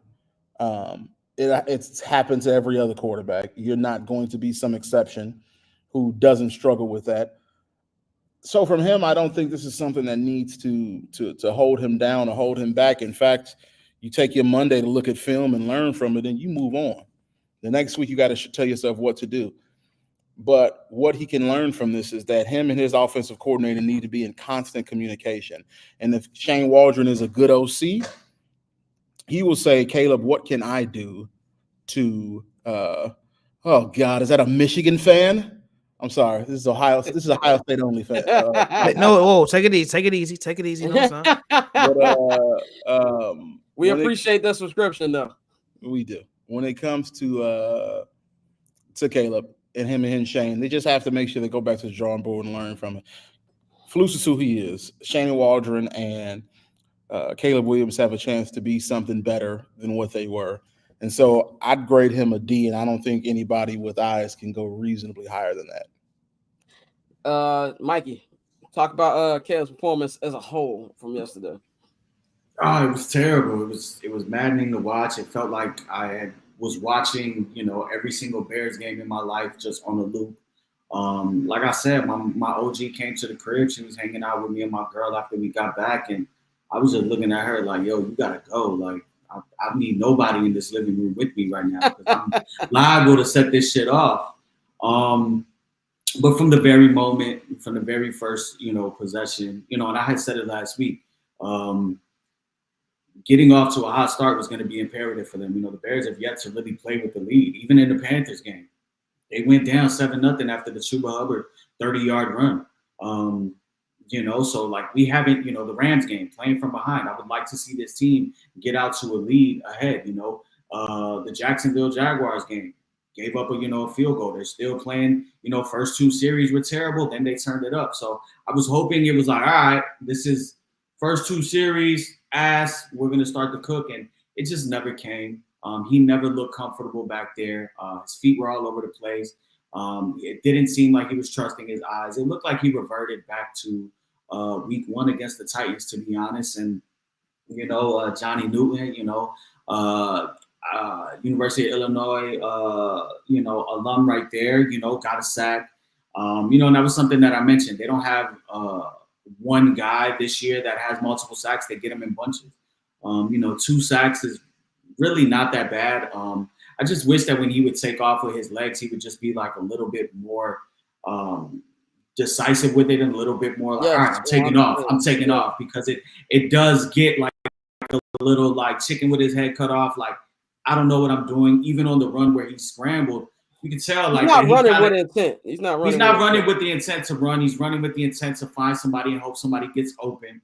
And I do like that, but I don't see anybody getting open. I think the only person right there that might really be on that same page with him is Roma Dunze. And we really need to start, incorporating him more into the offense. But the one kind of scrambles, ran like 8 yards in a little 2-yard window, and then tried to run up to get 1 yard, and he fell one yard short on 3rd and 1. Like, you could tell, like, he clearly was just a little bit. He just wasn't on his game, So just as an overall score, I give him a D. I really did enjoy what I saw from him and the offense and some of the skill players and DeAndre Swift. When it came to that fourth quarter and when to get them into the red zone, I think it showed a lot of resolve. It also showed everything that I already believe about him, as he's a guy going forward. I have no buyer's remorse. I'm not worried about him. But he has to play better. The offense needs to play better, and he has to play better because offense is only going to go as far as he will take them. The defense, if we're trying to find a silver lining, the defense went into DC with a team that averages 30 points per game, and they held them to 12 points, and then they gave up a Hail Mary. You want that, 10 times out of 10. You ask for that. In previous weeks, the way the offense was playing, the way the quarterback was playing, the way the play caller was dialing up plays and really using guys to their strength, we would have put up 30 on them. But it just didn't happen that way, and they need to get better. This is a tough game going up in Arizona. This is not going to be an easy game. Matt Eberflus in his career as the Chicago Bears head coach is 3-17 on the road. So what leads you to believe that something is going to change and they're going to go to Arizona and win a game in the desert? And just FYI, please do not put Tyree Stevenson on Marvin Harrison Jr. I did think it was funny at the sportsbook at DraftKings when Caleb did that Mahomes like pass to the defenders. There was a nigga who said, "When I seen him throw that ball," I thought that was pretty funny. But Bang, man, how would you grade Caleb's performance yesterday? I give him a D as well. Pause. Look, man. That boy said on the field on Hard Knocks that he don't get nervous. And I called the bullshit then. Like, nigga, nah, you get nervous, man. Nicole Hardman called bullshit. Yeah, like we all call bullshit, fam. Like, yeah, nigga, you do get nervous. And the first pass, I said, yeah, he nervous. You playing at the crib. You got all the family probably there. You got all these high expectations. And you're going up against the number 2 pick who won the Heisman after you. It was a big game. They flexed it. Big game. And I can tell that he was nervous. And again, as a head coach, you need to make sure and be sure that your quarterback in this situation has everything he needs to succeed. So yes, he deserves a D. But again, I don't believe that the coaching staff even, you know what I would have liked to see, and maybe it happened, they just didn't show it. But what I would have liked to have saw is, instead of all of these solo shots that you saw Caleb, I would love to see them show him talking to a coach more often than not. I know why they're doing it. They're doing it because of the Jay Cutler effect.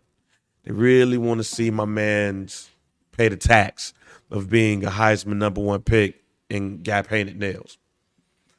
But your coach has to put you in the right position. As I said earlier in the show, good players can't outplay bad coaching, especially if they're a rookie. Look at the quarterbacks here. And let's start with Bo Nix. And I know how we feel about Sean Payton. But Bo Nix has looked pretty decent with some pretty decent coaching around him. We ain't got to talk about Cliff Kingsbury and Jaden Daniels. Everything we talk about the Bears revolve around their coaching. So when you know that your quarterback is playing bad, why are you not running the ball?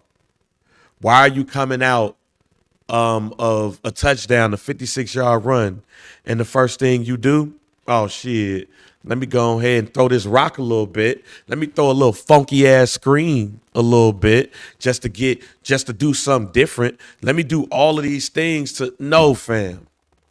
Put your quarterback in the position where he ain't got to overthink, he ain't got to stress out. I know they're giving him a lot of bail on the line too, with a lot of audibles and changing plays and calling plays and stuff and all that. And I ain't really mad at that. But again, when you see your quarterback struggling as a coach, what are you doing? I have not seen anything this year that make me really confident that Shane or Matt is the person for that job when it comes to Caleb, because he still looks nervous on some occasions. He has to get into a confidence rhythm in order for him to stick around. We know the best ways of doing that. We ain't got to talk about it on the show. I just see constantly that the coaches are not putting him in that position. So, yeah, he could get a very low grade, but it's still going to revolve around what the head coach and the offensive coordinator is doing for this man. And right now, they ain't doing shit. By the way, before we go to Dante, I just want to read a quote that Mikey just sent from Jalen Johnson.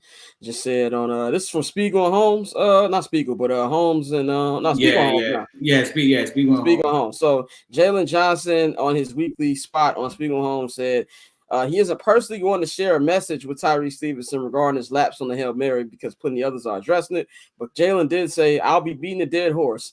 And at this point, that horse is very, very much so dead. Very interesting quote by Mr. Jalen Johnson. Right there. That, you know what that lets me know, Scott? Or that lets me know we tired of talking to you about some shit. Right. We might not see it. Yeah. We might not see it on the field. We might not see it, but in practice and in other areas, he's buddy ass. He's buddy ass. And we tired of telling him that this is shit that you don't supposed to be doing, fam. You're a grown ass man. Yeah. That's what that lets me know. Yeah, definitely. Dante, give us your Caleb grade, and we're gonna wrap up Local Hour with our last topic on Local Hour. I didn't even say in the Local Hour. We didn't see him. That's how none niggas was pissed. Yeah. Caleb, I would give him a D. Like I said, outside of those last two drives where he did walk him down. So like he did enough to win the game. But given everything we've seen over the last few weeks, that was disappointing. Like I said, again, it's still I'm tired of saying the same shit. Like I feel like whether it's Mitch or Justin, like even though we've been excited with Caleb and clearly I think he's the guy, it's always the same conversation. You know, take the layups. Why is our coach not putting our guy in the best position to succeed? Why are we expecting our guy to go above and beyond and make miracles happen? Like it's been the same conversation for three quarterbacks. And so as much as I agree, I think we all in the same boat where we say Caleb has to get a D for those first three quarters, even though it weren't that many pass attempts.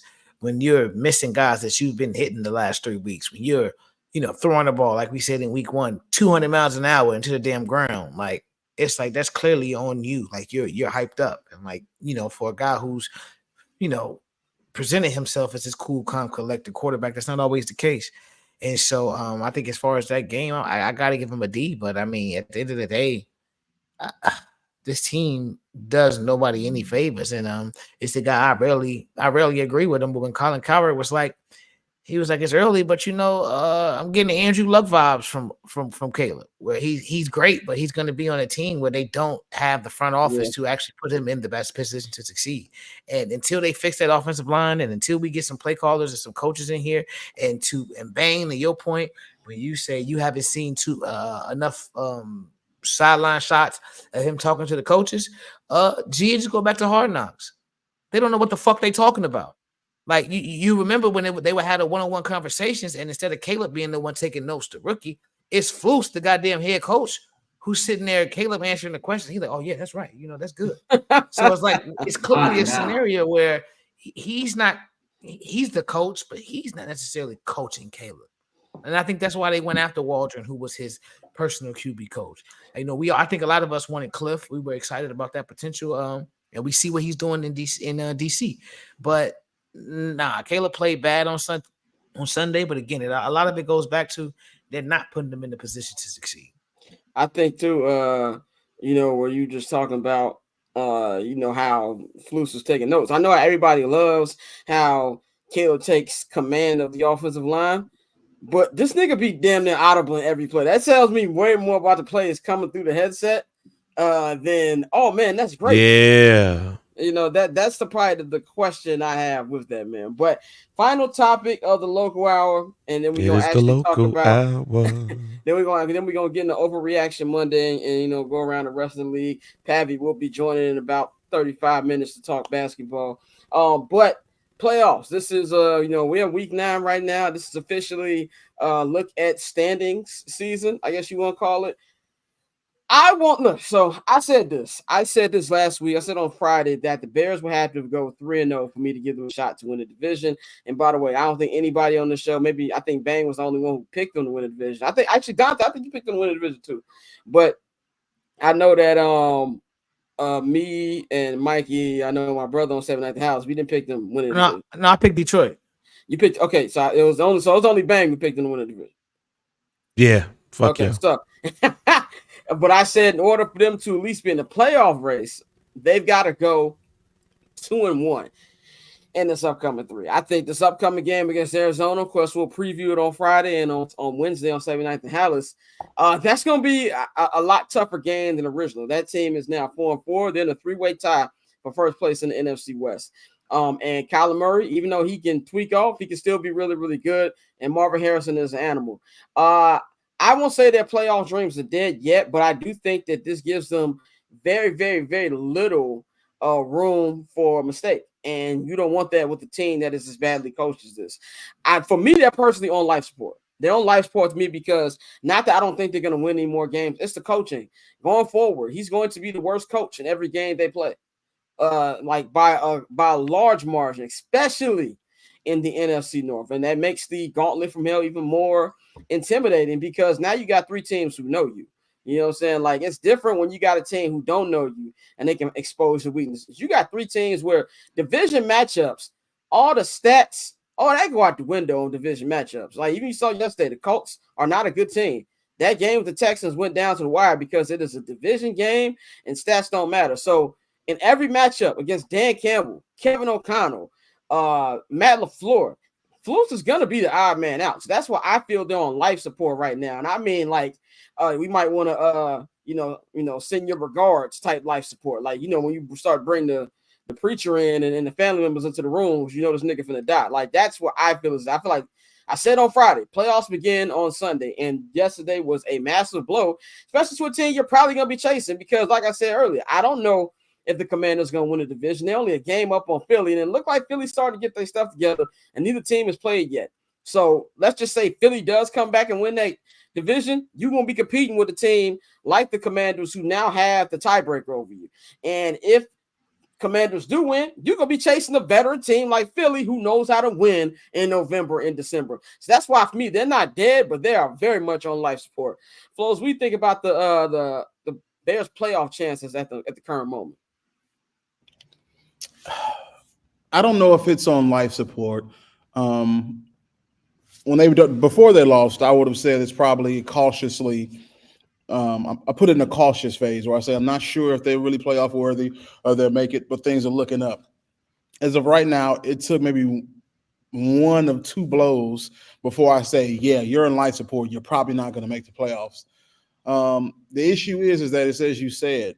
Eberflus is going to be the worst coach against every single coach he plays from now on.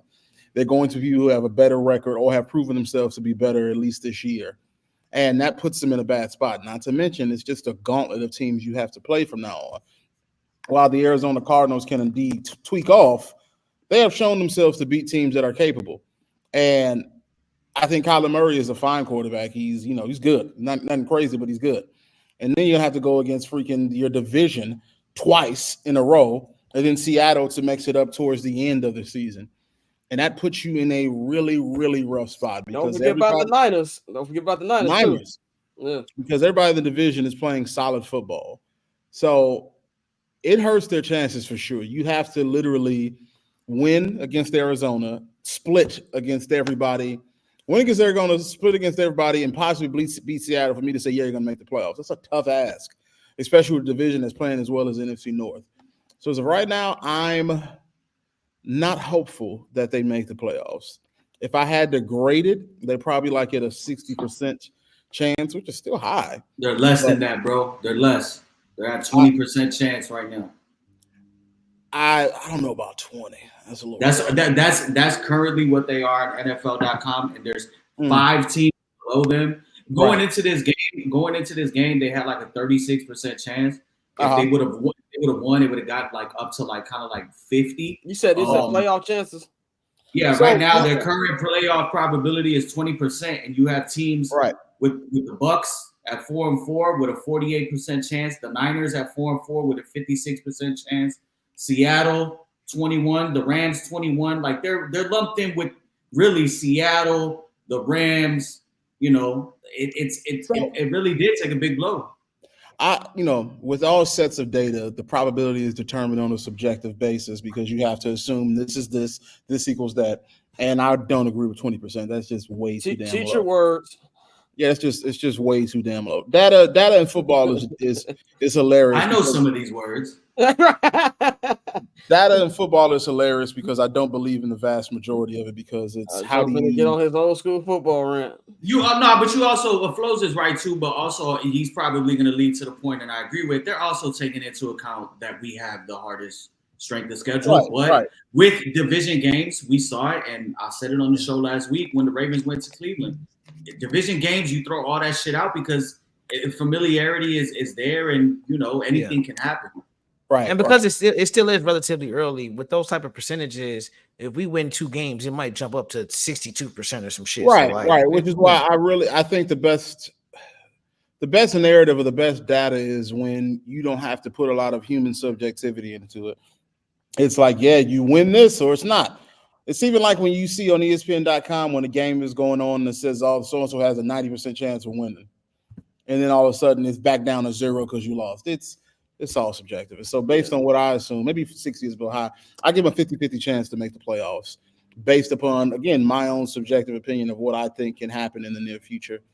And it's not high, but I'm not ready to panic and say it's on life support. Life support for me is 20%. Mikey, where you at with as far as the playoff chances? Oh, they have to win these next 2. You have to win these next 2. If you look at that NFC West, you have 3 teams that are 4-4 with the Rams now getting Cooper Kupp, Puka back. They're not going to trade Cooper Kupp. They're only 1 game back out of, being 500 in that division. The Eagles are starting to kind of put it together. Commanders are there. The Packers are there. This week we should all just honestly be Lions fans. And just for us, just hope that the Lions run away with the divisions and they beat up on the people that are kind of bunched up with us. They already did that with many. They got the Packers this Sunday.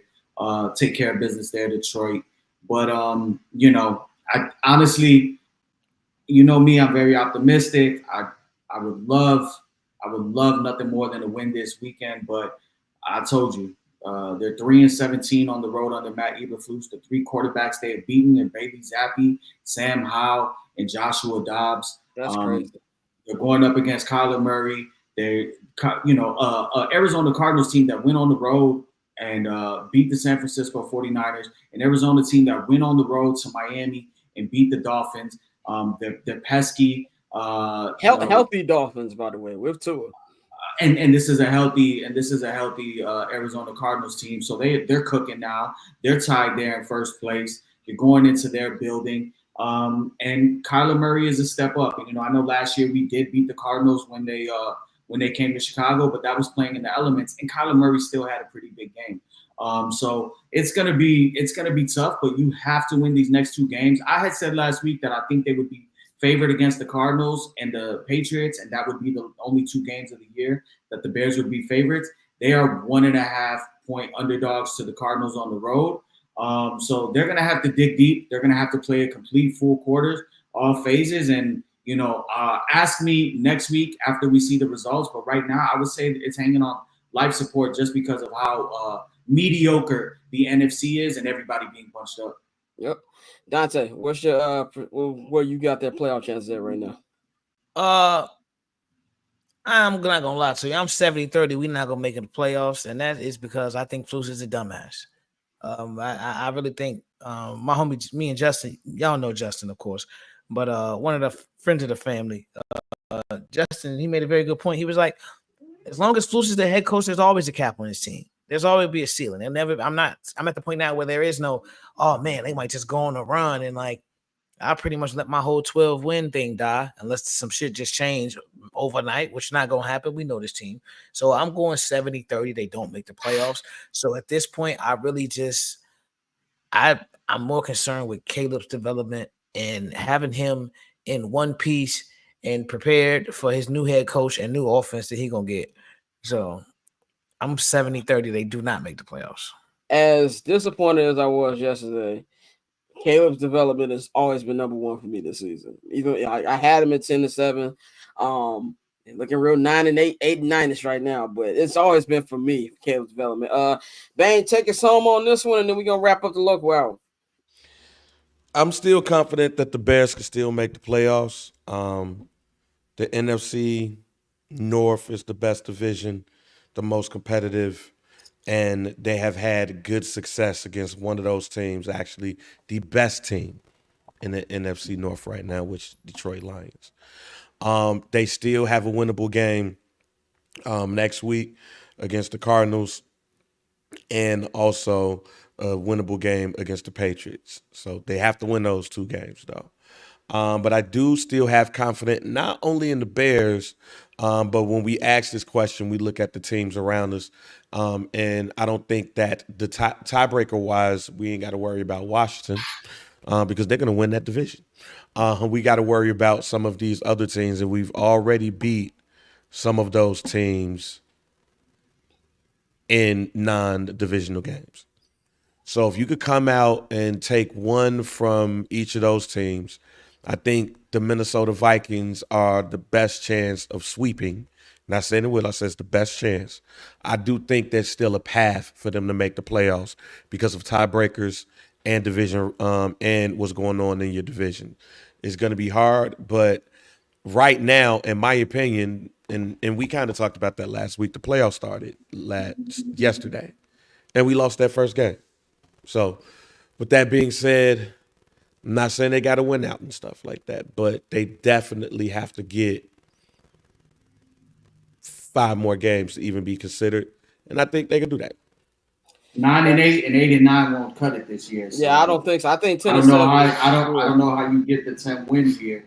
You're gonna have to win these next 2. That's they gotta win the next 3. They gotta beat the Packers. But that's what I'm saying. You got to at minimum you have to win the next 2. You're at 6, and you have to find a way to split with the division. And then steal a game from Seattle or the Niners.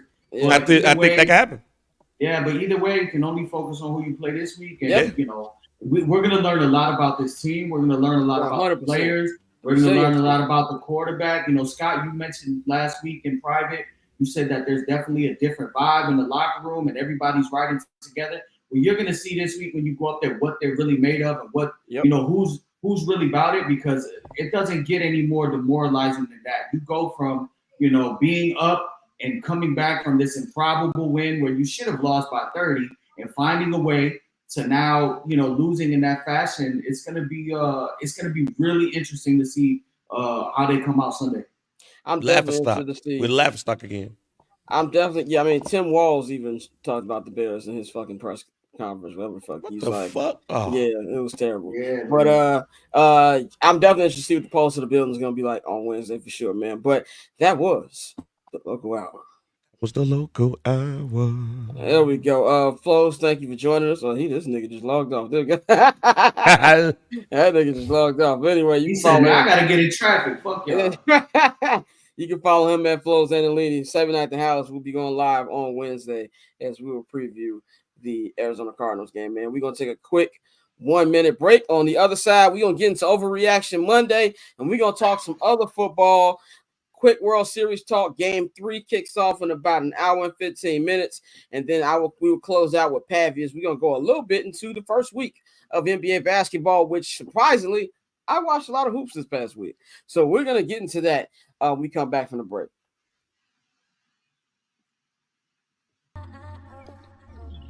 So cool.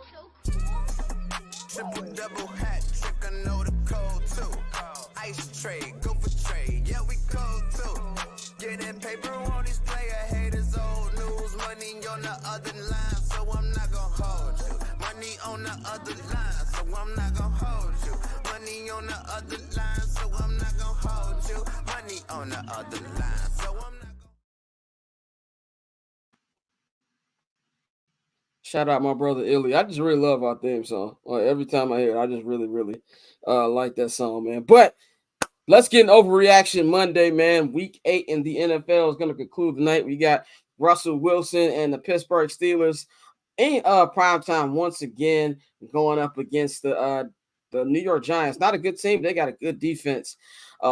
Big sports night tonight. Game 3 of the World Series, and we've also got 2 NBA games. You've got the Celtics and the Bucks squaring off in Milwaukee, and the Lakers and Suns kicking off for the second time in 3 days, but this time in Phoenix. Lakers trying to go their first 4-0 start in about 15 years.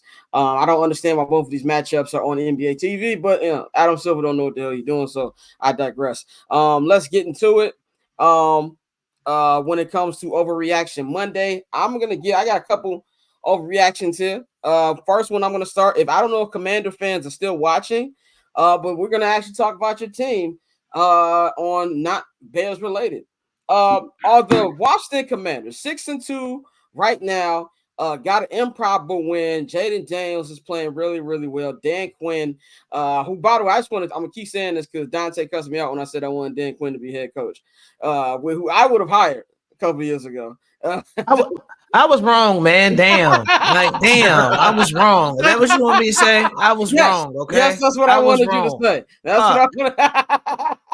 That's what I wanted you to say. But you got Dan Quinn, Cliff Kingsbury, everything they got going on right now. Is it an overreaction to say that they are NFC Championship bound and they're gonna be playing Detroit in Ford Field in January? I don't know. Bang, is that an overreaction? Nah. Trying to think of the best way of putting this. I still need to see if we're gonna be doing this with Caleb and the Bears. I really need to see what's gonna happen in the back half of this year when they start playing some of these folks too. Yeah, that's where you at with it. Yeah, but they look good though. Let me just say this: they look like the Commanders and their fans could start partying. They got them one. But I still need to see them against the Eagles. The Dallas Cowboys, you can say all what you want to say about what's going on right now. They always play each other tough. Yeah, it's a division game. The Giants, they can sleep. They will lay an egg against them niggas too. So I mean, I'll cut them the back. Giants were the other defense outside of the Bears to hold them without a touchdown. Yep. Obviously, the Bears gave it up towards the end, but they were the other team that held them down. They got that thing too, Me personally, like, I don't think it's overreaction just because if you look at the rest of the NFL, rest of the NFC, I think they've got as good as a chance as Green Bay. They got as good of a chance as Minnesota. I believe they have. This is going to completely contradict everything I said about Jaden Daniels by me saying I think that I would rather have him long term than Jordan Love. Maybe I'm just a hater. I'll be that. But I feel like Jordan Love, like I tweeted yesterday, they might not know who you are, but I know who you are. You cannot fool me, Jordan Love. But I think they've got just a chance as anybody, and they're going on this magical run where If the Bears would have won yesterday, oh, that's the type of win that you had no business winning. They're starting to win games, man, and they've got I won't say easy schedule, but they've got a softer schedule. So I don't think that's a reaction. I would not shock me whatsoever if Jaden and crew are heading to Detroit for the NFC Championship game. Mikey, do you think it's an overreaction to say that about the Commanders? Yeah, that's an overreaction because if we're going to leave it up to coaching, I'll take the 3 teams in the NFC North that are obviously ahead of us to beat them. I would take Matt LaFleur to out-scheme Dan Quinn. I'll take Kevin O'Connell and pair him with Brian Flores to find a way to go after this rookie quarterback. And I'll take, obviously, the Lions over them. It's going to really be interesting to see that division. It's really going to come down to Eagles and Commanders, unless the Cowboys can start getting healthy on defense. But I would 100% take the Packers over the Commanders right now, just because I've seen what coaching does, and I've seen that voodoo magic work for Green Bay. And I just think that there are more capable coaching staffs out there that can formulate a game plan to not only contain Jaden Daniels, but also be able to put points on Dan Quinn. Because like I said, please don't get it twisted. This is still the 29th ranked defense in the past. They're still giving up over 400 yards. They're still giving up 30 points per game. They just so happen to play the Chicago Bears and look elite. Dante, overreaction or not to say the Commanders can make the NFC Championship game? Oh no, you wildin'. I mean, I think they are a very good team. Like I said, I apologize for my Dan Quinn comments, but I think it's way too early for that. Way too early. All right, man. Let's go to a team in our division who's leading our division. The Detroit Lions just put the beat down on the Tennessee Titans last night. Started off as a close game, was 14-14 in the second quarter, and then they were like, "Hey, nigga, these are Tennessee Titans. Let's start playing like we know what we're doing." They won 52-14. My question is, the reaction that this NFC North that we think is going to be a battle to the end is not going to be a battle to the end, and that the Detroit Lions are just going to run it up and run away with this division. Bang, is that an overreaction? No, that is not an overreaction. It is not an overreaction to the point where the last time that the Detroit Lions was in the NFC Championship, they played the Washington Redskins. I mean, I know y'all think it's an overreaction. Detroit, what? The last time the Detroit, well, outside of last year, the last time that they was in the NFC Championship was against the Washington Redskins. Mark Ripken and them kicked their ass too. It's just something about football, how the football guys always line up some shit where you can say this was the first time since, or these teams played. So it would not shock me and surprise me if the football guys are sitting there like, yo, this is what we're going to do for you, but you're going to whoop their ass this time. But I don't see no team that is better than the Detroit Lions right now. And even though, and I said this last week and I'll say it again, even though the Kansas City Chiefs are undefeated, I don't see no team in the NFL right now that is better than the Detroit Lions right now.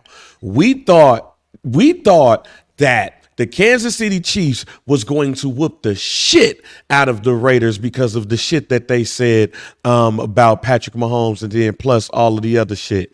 That game was goddamn close. Yeah. So Division games, man. So it's like, man, and I understand it was a division game, but they ain't made a team pay the tax this year yet. Yeah. Nah, The team that's done that is the Detroit Lions. So I don't see no reason why they can't go ahead and just go ahead and get there actually this time, as long as their head coach don't fuck it up again. Yeah, I think that it's not an overreaction for me because I think something clicked in them after beating the Minnesota Vikings. Well, when they beat the Minnesota Vikings, and I feel like they were not that they're tricking off. They only have lost one game, but I didn't feel like they were playing like the Detroit Lions that we've known these last 2 years. And I feel like now they realize that we have this opportunity and let's take advantage of this opportunity. And I've said it. I don't know who they're going to trade for. I know they said that we're not looking. I know the Cleveland said they're not looking to trade Myles Garrett. I know Vegas said that Mark Davis said they're not trading Max Crosby. So it might not be one of them. I think they're going to make a blockbuster trading move at the deadline. I just think they will, and I Hey, he feel was like giddy as hell. Hey, he Campbell was was giddy. giddy as hell at that He, press he was conference. super giddy, and I just feel like I think they're gonna run away with it. I think that the Vikings, the Bears, the Packers, and they'll be competing for wild card spots. But I think Detroit's gonna run it up, and I think Detroit's gonna run it up to the Super Bowl. I said preseason they were my Super Bowl pick to make it. And I think that we really about to see that offense is crazy. Jared Goff having an MVP type of year. Ben Johnson, who hopefully is the Bears' next coach, looking amazing. Jahmyr Gibbs, oh my God. Like, I remember people laughed at that pick. They don't need a running back. What do you need a running back? We ain't laughing no more. And they just look like they're juggernaut right now. So I don't think that's overreaction whatsoever. Mikey, what you think? No, I agree with you 100%. That offense is multiple. They can kill you with Demo and Gibbs. They can kill you with Sam Laporta. Amon-Ra St. Brown isn't having the year that he had last year, but he could still get off. I mean, they're making Tim Patrick look like a Pro Bowler. Khalif Raymond. They're just and Jared Goff is playing lights out. You look at their schedule. They got the Packers, Texans coming up, and then they got the Jaguars, Colts, and then they get back into division play. Got the Bills, Niners, and then the rest of the division. I maybe could see, three. I don't know where these losses are coming from if they continue to play the way they are. I think that they do run away with this division, and I think as Bears fans, we need to hope that they scrape everybody else in the division, and we could kind of clean up some crumbs on the back end to kind of try to get one of those wild card spots. Definitely. Dante, what you think about the Lions? It's a wrap. It's a wrap. I think we are, like I said, everybody except for Optimistic Bang picked them to win the division. I definitely think the Lions are the best team in this division, and as we continue to go on, like we're gonna beat up on each other, and I think some of us will split. Once again, Bang, you were very optimistic with that sweeping one of them. I did again. My expectations have been completely changed with this team, just strictly because of the coaching, and so I think. With that being said, I think Detroit is going to run away with the division. Let's go on to the other North, the AFC North. The Baltimore Ravens lost a painful game last night to the Cleveland Browns. Jameis Winston went out there, had a great game. Right now, not the Browns, but the Ravens have dropped to 5-3. They are now a game behind the Pittsburgh Steelers for first in the AFC North. They've had two brutal losses to teams they had no business losing to this year. That is the Cleveland Browns. I understand it's a division game. All that stuff rolls out the window. They still should have not lost last night. And then you also have that ridiculous loss to the Las Vegas Raiders early in the season. Is it an overreaction, Bane, to say that with the what's the name? With the Chiefs not really being the world beaters that even though their record says they are, that this is the chance for Baltimore. But it's an overreaction to say that they're not ready for prime time yet. And they still got a lot of things they got to do before they can seriously give them shots a chance to win the AFC. Boy, I totally understand that it's a division game. But the fact of the matter is y'all let Jameis Winston get off on you. We've been waiting for a Ravens team like this, and what are they missing? The one thing that they always had, a defense. They should be in a position to catch the Chiefs. They were a toenail away from winning that damn game that they played at the beginning of the year. But even still, the only thing that's scary about this is that the Chiefs are undefeated, the only undefeated team in the league, and they ain't played up to their full potential. So I'm not as optimistic about the Ravens taking down the Chiefs, like I am about the Detroit Lions taking down the Chiefs. These dudes blow it every chance they get to even show niggas by getting them to pay that tax. So would I like it? Yes. Am I confident it's going to happen? No, because yesterday was a game that they supposed to just smash the Browns and made a statement, especially after everybody was on their nuts the week prior, and that just didn't happen. Yeah, I agree. And two, the reason why I don't think they're ready yet is I think you just said it. Something always happens with this team. Like you have something where even now, like sometimes I forget that They forget they got Derrick Henry. It's too many times they forget that. They should not be forgetting that they've got that dude on their team. Last year when they were in the AFC Championship game, it was like, you know what? Instead of using Lamar's greatest strength, let's not do the thing that can beat the Chiefs. Let's just keep throwing the football. And I think right now that the reason why they're not ready is not because Lamar Jackson. I don't think Lamar's the problem. I believe in some things that John Harbaugh, honestly, I've said he should have got fired years ago. I believe that Lamar Jackson saved that man's job. I don't believe that he should still be there. That defense is god awful. Shout out our guy Tosin, who comes on here all the time. And I told him before the season started, Eddie Jackson is not Eddie Jackson anymore. He texted me 3 times yesterday. Eddie Jackson's terrible. And you can't, and I understand, like, football things happen, but when you're a serious contender, especially against a team that you're gonna face, because no matter how bad, how mediocre they play, you still got to go through Kansas City, a team that you got to basically play perfect against to beat in the playoffs. You can't be losing the games that they've lost this season. You can't lose that game to Cleveland last night. You can't lose that game to the Raiders early in the season. That's why I don't think it's overreaction to say that they aren't ready for prime time. Mikey, what you think about the Raiders? I'm not the Raiders, but the Ravens and their chances. I think they still have really good chances the way their offense is playing. Defensively, I don't know how they fix that. But this was always going to be a tough spot.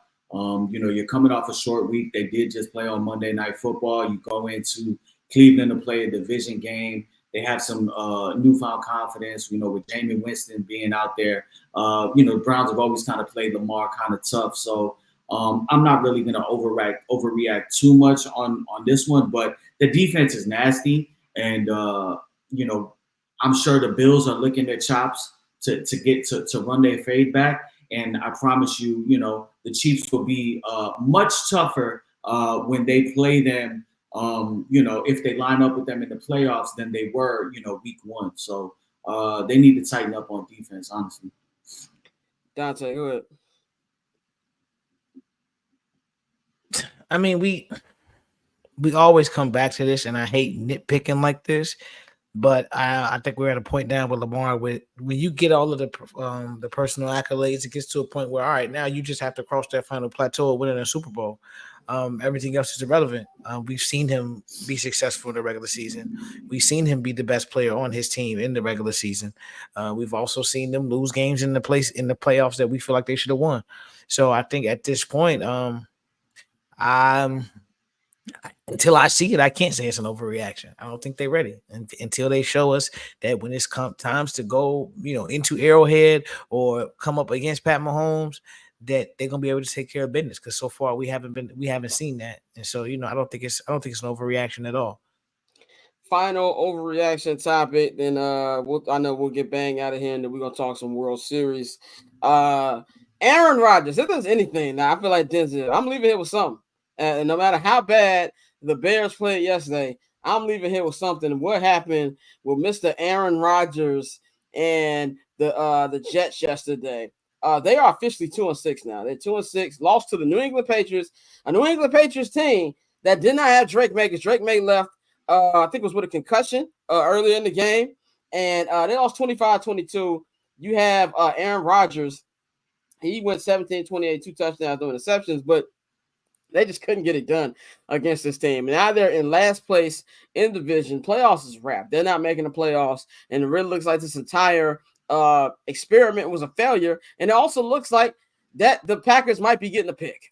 The Packers might be getting that pick from them. It looks like that Gutekunst actually came out on top on this situation. My overreaction is I think Aaron Rodgers is going to retire at the end of this season.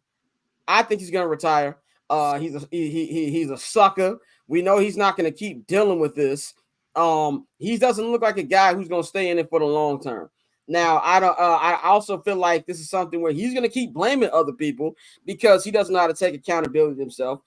First you blame the play calling, then you blame the coach. And I did think it was very funny and very petty that Matt LaFleur had Robert Salah at Packers practice this week. I don't think that was a mistake, by the way.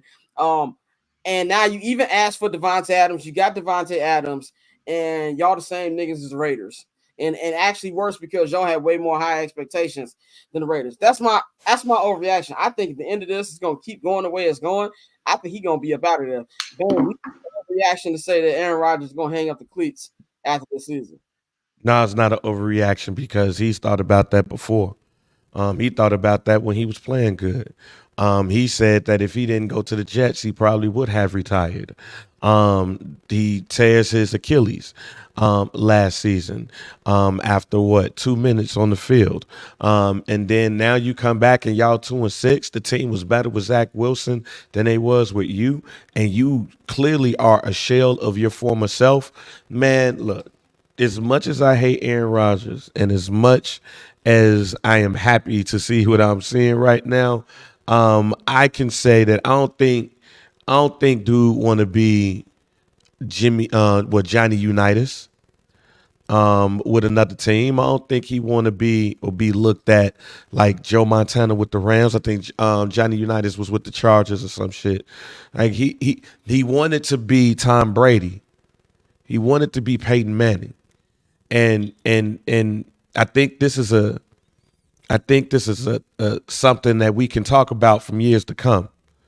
Tom Brady went to Tampa Bay and did what he did, and all of the old niggas thought that they could do the same thing. We played underneath all of these people, and we want you all to show. We want to show you all that we can do that too. Russell Wilson, Aaron Rodgers. What the fuck happened? What they didn't realize, and what I hope they will realize, is that you need to have that work ethic and the ability like Peyton and like Tom in order to make that happen. Aaron Rodgers will not come back next season, in my opinion, because where else is he going to go to get what he need to get? That's the other piece about it too. What, he gonna go to the Raiders? Absolutely not. Go ahead, Mikey. Yeah, I mean, I think he's going to give it one more go because he's going to go ahead and lean on the fact that this was his first, season back post, the Achilles injury. But we are in the final days. He is, I think, like Bang said, he made a good point. He's looking for that kind of landing spot, or he was hoping that the Jets were the landing spot, similar to, the Bucs being the landing spot for Tom Brady, where everything was already set up and he just needed to go in there and show up and do his thing. But he's not really looking good post Achilles surgery. He's finding blame for everything. I think he'll go ahead and give it one last shot. But I think we're approaching the very end for him, and hopefully he just fucking disappears and we never hear from him again. I would love that. Dante, wrap us up over Reaction Monday. That nigga stinks. Fuck him. Bang, man. We know you got to get up out of here, man. So y'all can follow Bang and @JR Bang. We're gonna try our hardest to do summer sessions this week. So yeah, just follow Bang @JR Bang. There's new y'all doing something, dude, this week? Yeah, we should be good to do something, dude, because we got a lot of shit to talk about. All right, man. We'll holler at you. We're gonna take these next 5 minutes before we get Mikey out of here and before we bring Pavy in. We're gonna talk about for the next 5 minutes. We're gonna talk about the World Series. Game 3 of the World Series starts in about an hour, actually an hour to the minute, between the Yankees and the Dodgers. The Dodgers are trying to go for the kill shot tonight, trying to go 3-0. Teams that go 3-0 are undefeated in the World Series. The Yankees have not had the offensive firepower that the Dodgers have had in these first 2 games. Of course, we know that walk-off grand slam by Freddie Freeman on Friday, which was incredible. And then you had on Saturday night, the Dodger bats were back again. 3 home runs, one by Tommy Edman, Teoscar Hernandez, and Freddie Freeman again to the same spot, basically. And they took a nice 2-0 lead, even though the Yankees did threaten towards the end and had an opportunity to win, but they were able to close it out. Tonight's pitching matchup, Walker Buehler will be on the mound for the Dodgers. He's on 1. He has a 6.0 ERA in this year's postseason. And then you got Clark Schmidt for the Yankees. He has not won a game so far in these playoffs. He has 3.86 ERA. Mikey, tell me what you have saw from these first 2 games. And you picked the Dodgers, just like I think all of us. No, actually, no. Dante picked No, I picked the Yankees. Dante picked the Yankees. Mikey, Do you think the Yankees have a chance to get back into this series? Can it still be a long series, or do you just don't like what you're seeing from them so far? I don't like what I've seen from Aaron Boone. I think he really cost them by pulling Garrett Cole in Game 1 at like what was that 80, 81 pitches. I think that really shifted the momentum. Sort of Dodgers' way. That being said, this is the Yankees' best shot at getting a W. They are the favorites today. The Dodgers are plus 120 on the money line as an underdog. I know we saw what Walker Buehler did against the Mets that last series, but his last start out. But I am not that impressed with him. I think this is a game that the Yankees can actually get out and put some runs up on him, and it's just going to be about trying to capitalize. I mean, you look at the last game. Yes, the Dodgers did. Hit the long ball early, and the Yankees made a comeback towards the end, but they left over 12 men on base. That it shouldn't have even come down to the ninth inning. The Yankees should have won handedly. So they've had their opportunities. They just haven't cashed in. We've seen, Aaron Judge is not living up to his superstar billing in these playoffs, and it's carrying over to the World Series. So this is it for the Yankees. I think they really do need to win this game. It's their best shot to win this game. Hopefully for them, playing, in the Bronx, Derek Jeter out there throwing the first pitch, etc. Hopefully they can kind of jump out on Walker Buehler early, but if not, then yeah, this series is going to be over in less than 5. I'll say this before we go to Dante. For me, man, if this is their best 2 chances. You going against Walker Buehler, who ain't been great, and then tomorrow's going to be a bullpen game for the Dodgers. So if there's any chance for them to get back into the series, it's got to be now or never. But I will say this. I expect a lot more runs from the Dodgers. The Dodgers had a lot of home runs that should have left, but Dodger Stadium is such a big part. Them joints going out the park at Yankee Stadium for sure. So I think the Dodgers coming to this game with house money, and they need Aaron Judge to wake up. If Aaron Judge, the thing that's been scary for the Yankees is the bottom of the Dodgers lineup has been raking. That is the problem for them. Dante, take us out with the World Series. What you think about? I know because you picked the Yankees. Yeah. I mean, I've been disappointed in Aaron Boone as well. Mike, you hit the nail on the head. When I was watching Game 1, I'm like, Garrett Cole is cruising, and we talked about it before. I was like, we're gonna need classic Garrett Cole performance to anchor that pitching staff because they were making some moves. Why the fuck you brought in Nestor Cortez? I do not understand. When before the series started, Nestor Cortez was saying, we've already weighed all the options about me, pitching injured and, whatever happens, happen. But if I get a ring, I'll be better off for it. That shit sounds cool, but I'm not a fan of testing fate like that. That's something you come out and say after the fact, like, yeah, I was hurt, but, I wanted to be out here with my guys.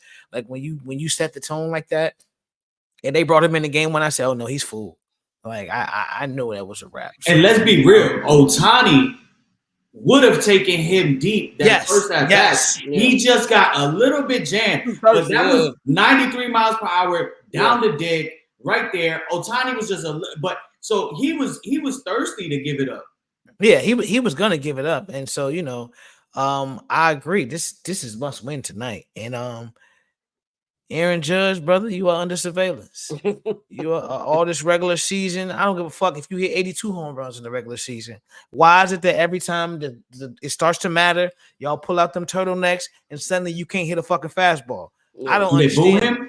Do they boo him tonight? They're gonna cheer him. They're not gonna boo him. No. If he go like 0 for 3, Yankee fans gonna boo that nigga. Yeah, no. If he goes 0 for 3, they'll boo him. But I guarantee their first at bat, they're gonna try to. They're gonna try to get him up, and they're gonna gas him. But if they get some runners on, he strike out a couple times. They gonna boo that nigga. I saw something that said I think that he's swung and missed at 21 of the 24 sliders he's seen in the first 2 games. It's ridiculous. Yeah. That's not the MVP, bro. He not even. This close shit is on insane. At all. Yeah, so I got Yankees winning tonight. I got the Yankees winning the next 2 games just because they're just too good of a team, and I don't think the Dodgers are gonna run away with this. I said this is gonna be a 7-game series. I think it's probably about 6 now because I thought that they were gonna split at Dodger Stadium, but Derek Jeter bad right now. Yeah, Derek Jeter throwing the first pitch ain't gonna help because that nigga's not playing. And they got Ashanti performing, and I love Ashanti. But I love Ashanti a lot. What she got to do with New York? She's from New York. Well, She's she from from Oh, is Jersey. she? Oh, She's okay. from I thought she was from Jersey. upstate. Oh Oh, no, my she is bad. from upstate. You're right. She is from upstate. Yeah, but I mean, yeah, you got it. Yo, they had Ice Cube for him today. I mean, Hey, that shit went crazy. yo, And that yo, shit went crazy. if you got Cube performing, you got to at least bring. You can't. I know Hov probably won't get paid. Bring Nas out of something, nigga. Like you can't follow Ice Cube. Remember Nas a Mets. Oh, Nas Nas a a Met Mets fan. fan. Nas a Met fan. Bring out Fat Joe. Like, come on, you can't follow Cube with Ashanti, and I love Ashanti. But let's be real on that one, man. But Mikey, we know you got to bounce. You can follow Mikey at Junior_Solito on Twitter. We're gonna holler at you on Friday, my brother. We're gonna take one last break. When we come back on the other side, me and Pat Vito, we're gonna talk about this first week in the NBA. And yes, I actually watched a lot of hoops this past week. I actually watched a lot of basketball this past week. Was I disappointed? 100%. Well, I was trying to use the free 1 year free league pass that I got. But yeah, we're gonna talk about that right after the break. So cool. Triple double hat trick, I know the code too. Ice trade, go for trade, yeah we cold too. Getting paper on display, haters old news. Money on the other line, so I'm not gonna hold you. Money on the other line, so I'm not gonna hold you. Money on the other line, so I'm not gonna hold you. Money on the other line, so I'm not gonna. By the way, shout out to my cousin Gary, who just texted me and said Ashanti is from Long Island.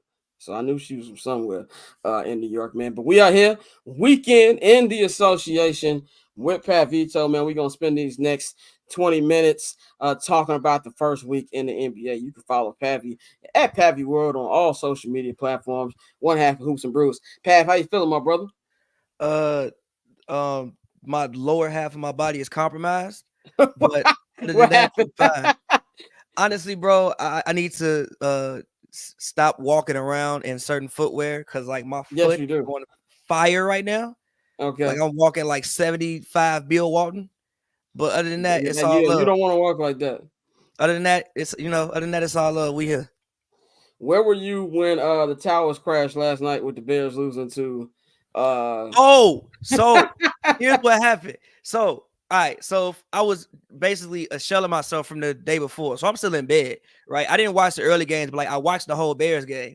Like my face when he caught the ball, I was just like, all right, bro, that would happen. All right. But I was in my house. I was like, all right.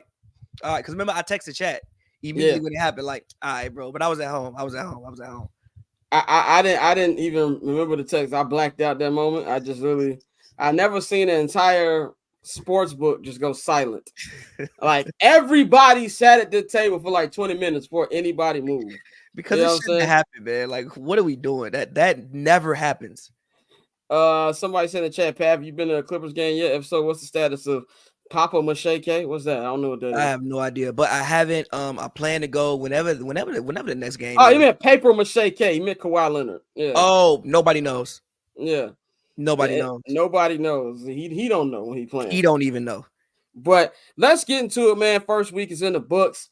I don't understand the NBA and their scheduling. You have two good matchups tonight with the Lakers and the Suns playing again, and you've also got the Bucks and the Celtics playing, but both of them games on NBA TV. I know you don't want to compete with Monday Night Football, the World Series, but still, give yourself a chance. I just really hate how the NBA be ducking the smoke.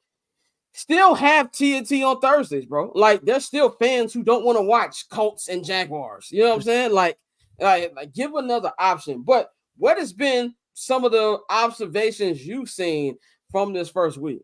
The Lakers are great. JJ Redick is actually doing the stuff he was doing on the podcast. They're actually running plays. Like the offense looks a lot differently. Also, I think he's the first. To me, granted, it's only been they played 3 games. Yeah.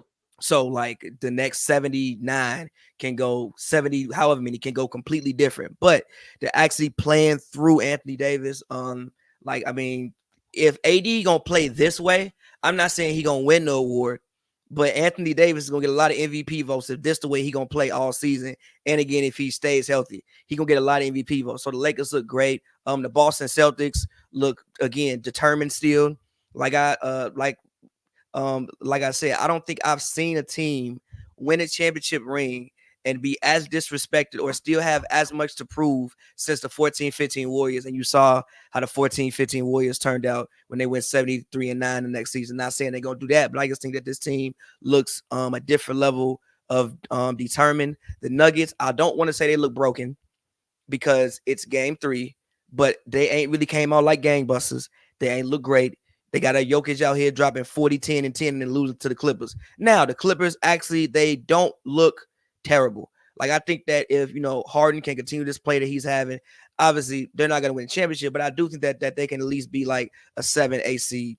So I feel like those are probably like my biggest observations that I saw. But number one for me was just the way, like I said, that the Lakers look. Lakers look great. They JJ Redick is actually doing the things that he was doing on the podcast. He actually running it in real life. So those are probably my top 3 things that I noticed from the first week of basketball. I want to actually get into the Lakers, man, with their start. This is the first time since the 2012-2013 season that the Lakers have started 3-0, which is a crazy stat to me. Yeah. You forgetting the LeBron era, they have never started off well. Want to talk about that, Anthony Davis, his play. One thing that's really stood out to me, I've watched all 3 of these first Laker games, was JJ Redick actually looks like he knows what he's doing. You know what I'm saying? Like, it's very, very early. There's 79 games left. A lot can happen, and you can pretty much bookmark LeBron's month injury that's going to come up. You know what I'm saying? I'm not going to do too much with Anthony Davis because people forget he played, 77 games last year. So hopefully he can build on that. But LeBron's going to get hurt again. He's just old. That's just going to happen. But you see some nights, most of these nights, where LeBron has been a second option, which is what the Lakers want, which is the reason why they traded for him 5 years ago to ease LeBron into that old man, where he can just step up. And he's still balling out, had a triple-double against Sacramento. JJ Redick, like, his substitutions have made more sense. He's actually calling plays. He's not throwing niggas out there to be throwing them out there. And the defense was getting the comeback against the Suns was very impressive. I really like what I saw from Dalton Connect. Do you think that this is at least sustainable? I'm not saying they're going to finish with the number 1 seed, but do you think it's sustainable enough where they can at least be in the conversation for home court in the first round? Yeah, I mean, if everybody stays healthy, why not? Again, obviously Anthony Davis got to stay on the court. LeBron, I actually think that if LeBron can play this way, as far as like, obviously, he gonna have his nights like he had against the Kings, but it was, I think, the first game of the season, I honestly damn near forgot Bron was on the court. There's never been a time in watching the Lakers where I forgot Bron was on the court, which is a great thing. He's 40 years old. He should not be the focal point of every single play. And again, they also have players like Austin Reeves, looks great. D'Lo got to get his shot going, but I'm assuming at some point in time he'll pick his game up. Like you said, Dalton Connect, I like Dalton. Vando is still out. Vando can bring something to the team whenever he is healthy and when he comes back. Jackson Hayes off the bench has been really, really good for them. So yes, I think that. And again, JJ, it's his 3rd game. Coaches get better too. The same way players can improve, coaches can improve. And if he's doing this with 3 games in, his first 3 games of his coaching career, what will he look like in game 60, 65, 70? And again, I think the comeback against the Suns, I mean, even JJ said it, like, that's a win that builds trust. You know, and to have that win that early in your coaching career and in your season, I think it means something. And yeah, like, I think this team could be before the season, I think I had them at, like, if everything was great, 47 wins. They play like this, they could be a 52, 53 win basketball team. And if they do that, then yeah, I think they can maybe have first home court advantage in the first round. And again, Anthony Davis, not saying he gonna win MVP, but he gonna get a lot of votes if he keep playing like this. And I think that Anthony Davis is also taking the Defensive Player of the Year that he didn't win personally. He even said that to one of the announcers after they came back and beat, even though we know how you feel about Gobert. No. The only year that I say AD has a legitimate claim to the award is when Giannis won it in 2020. Right. There's no other year which I think AD has an actual claim to the award. Like, granted, do I think AD is a great defender? For sure, but there's no other year in which I thought he had an actual claim to the award besides the Giannis year in 2020, which would be fair if he looks at that and says, I should have that one, to me at least. Yeah, definitely, man. Let's go to another West Coast team, a team that the Lakers beat to start the season. That is the Minnesota Timberwolves. They're 2-1 right now. It's starting to feel like like I said, these are all early. We can come back in December and look like, what were we saying? It looks like Anthony Edwards is starting to learn how to play with Julius Randle. He said something that stood out to me after their first win on Saturday, where they came back in against the Kings. And he told the announcer, "Yo, we told you, don't follow us. Let us follow you. Like, do the things that you know how to do well, and we'll follow you and just help the team." And it really feels like that's what it's doing. Julius Randle is definitely a ball heavy player. He got to have the ball all the time. Something that didn't work well with the Knicks. It kind of feels like he's finding his way. Now, it's Julius Randle. He's going to do some bonehead stuff, but we know how you feel about the trade when you and Wise on here last week. Do you at least see a path for this at least working a little bit for the Timberwolves? Yeah, I mean, two things wouldn't shock me. I wouldn't be shocked if Julius Randle was someone else by All-Star break, and I also wouldn't be shocked if this thing kind of works.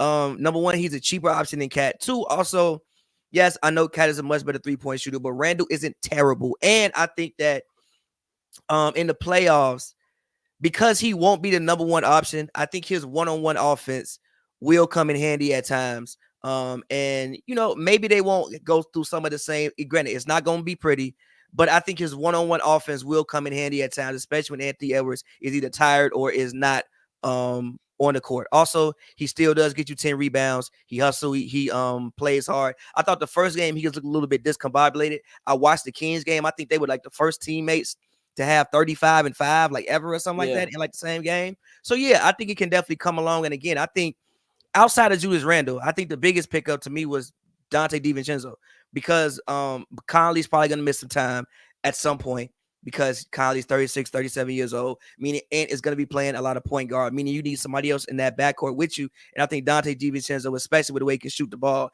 is great to have next to Ant in the backcourt. But yeah, like granted, it's game 3. I think as they continue to grow, they'll figure it out. And also, I think Ant saying that, I think Ant is not saying I didn't know if he was a leader, but I think he's growing even more and more and more and more and more as a leader. And that's what you want to see from your best player when you make a deal like that right before the season. Welcoming the guy in, making him feel comfortable, because at the end of the day, you know what Randall do. So either you gonna like complain about it or you gonna let him do him and figure out how y'all can work around that. So the some of the first week looked fine to me, but we'll see how it goes as the season goes on.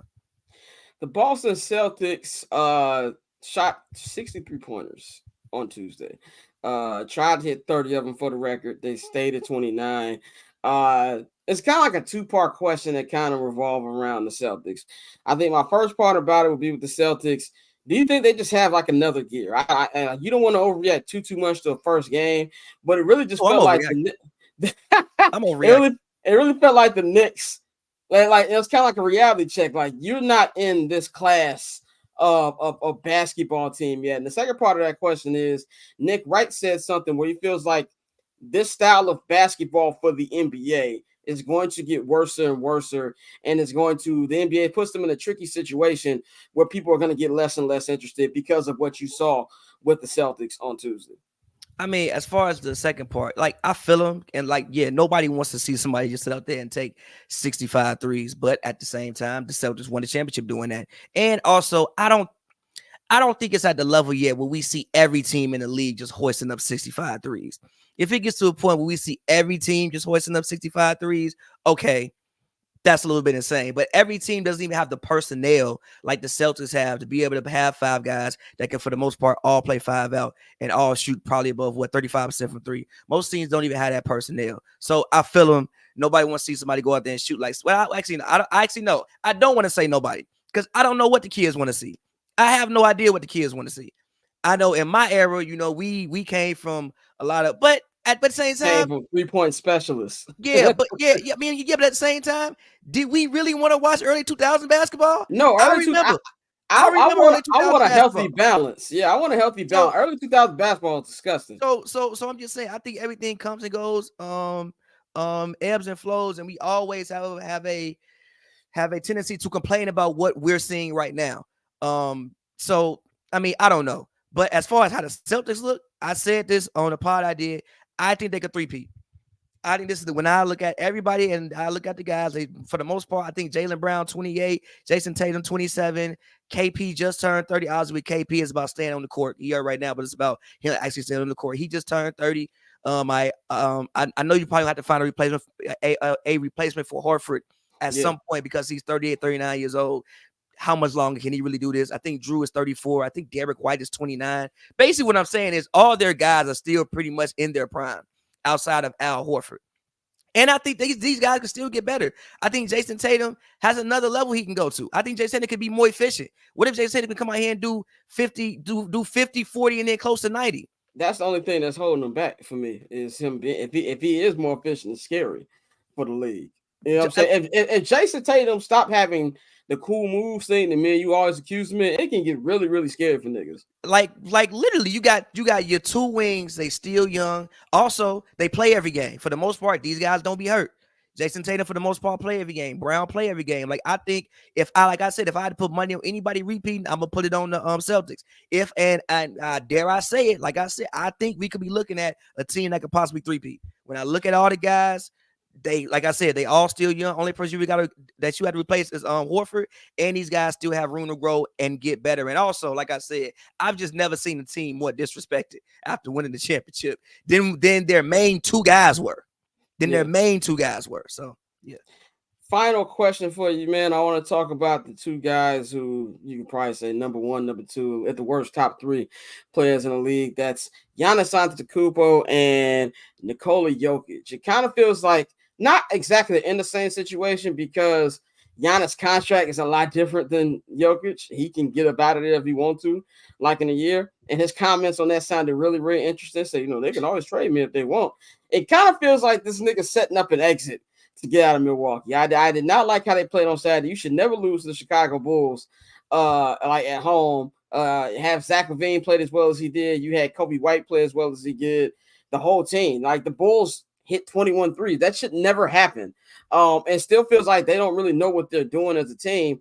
And then you have Nikola Jokic where he's still hooping, but you really seeing the problems with the guys they lost. And Jamal Murray is still yet to be found. Like he still looks terrible. He's looked terrible. What do you think about how this play sets up the future for these two the best players in the NBA right now? As far as the Nuggets goes, like I said last year, I think this Jokic got one of the worst supporting casts to win a championship that we have ever seen in our lives. And you take one person away from that, who is again a very big piece. Like KCP, pretty much, he's a all defensive level guy. He's not the best shooter, but I won't say he's a knockdown shooter, but he better than what they got left on the team. He better than Braun and Strother as far as when it comes to shooting the basketball. And Michael Porter Jr., he's getting paid like he can do more than catch and shoot. And he still has not really developed anything besides his catch and shoot game or like shooting threes. Like you can't give him the ball and be like, yo, get your own bucket.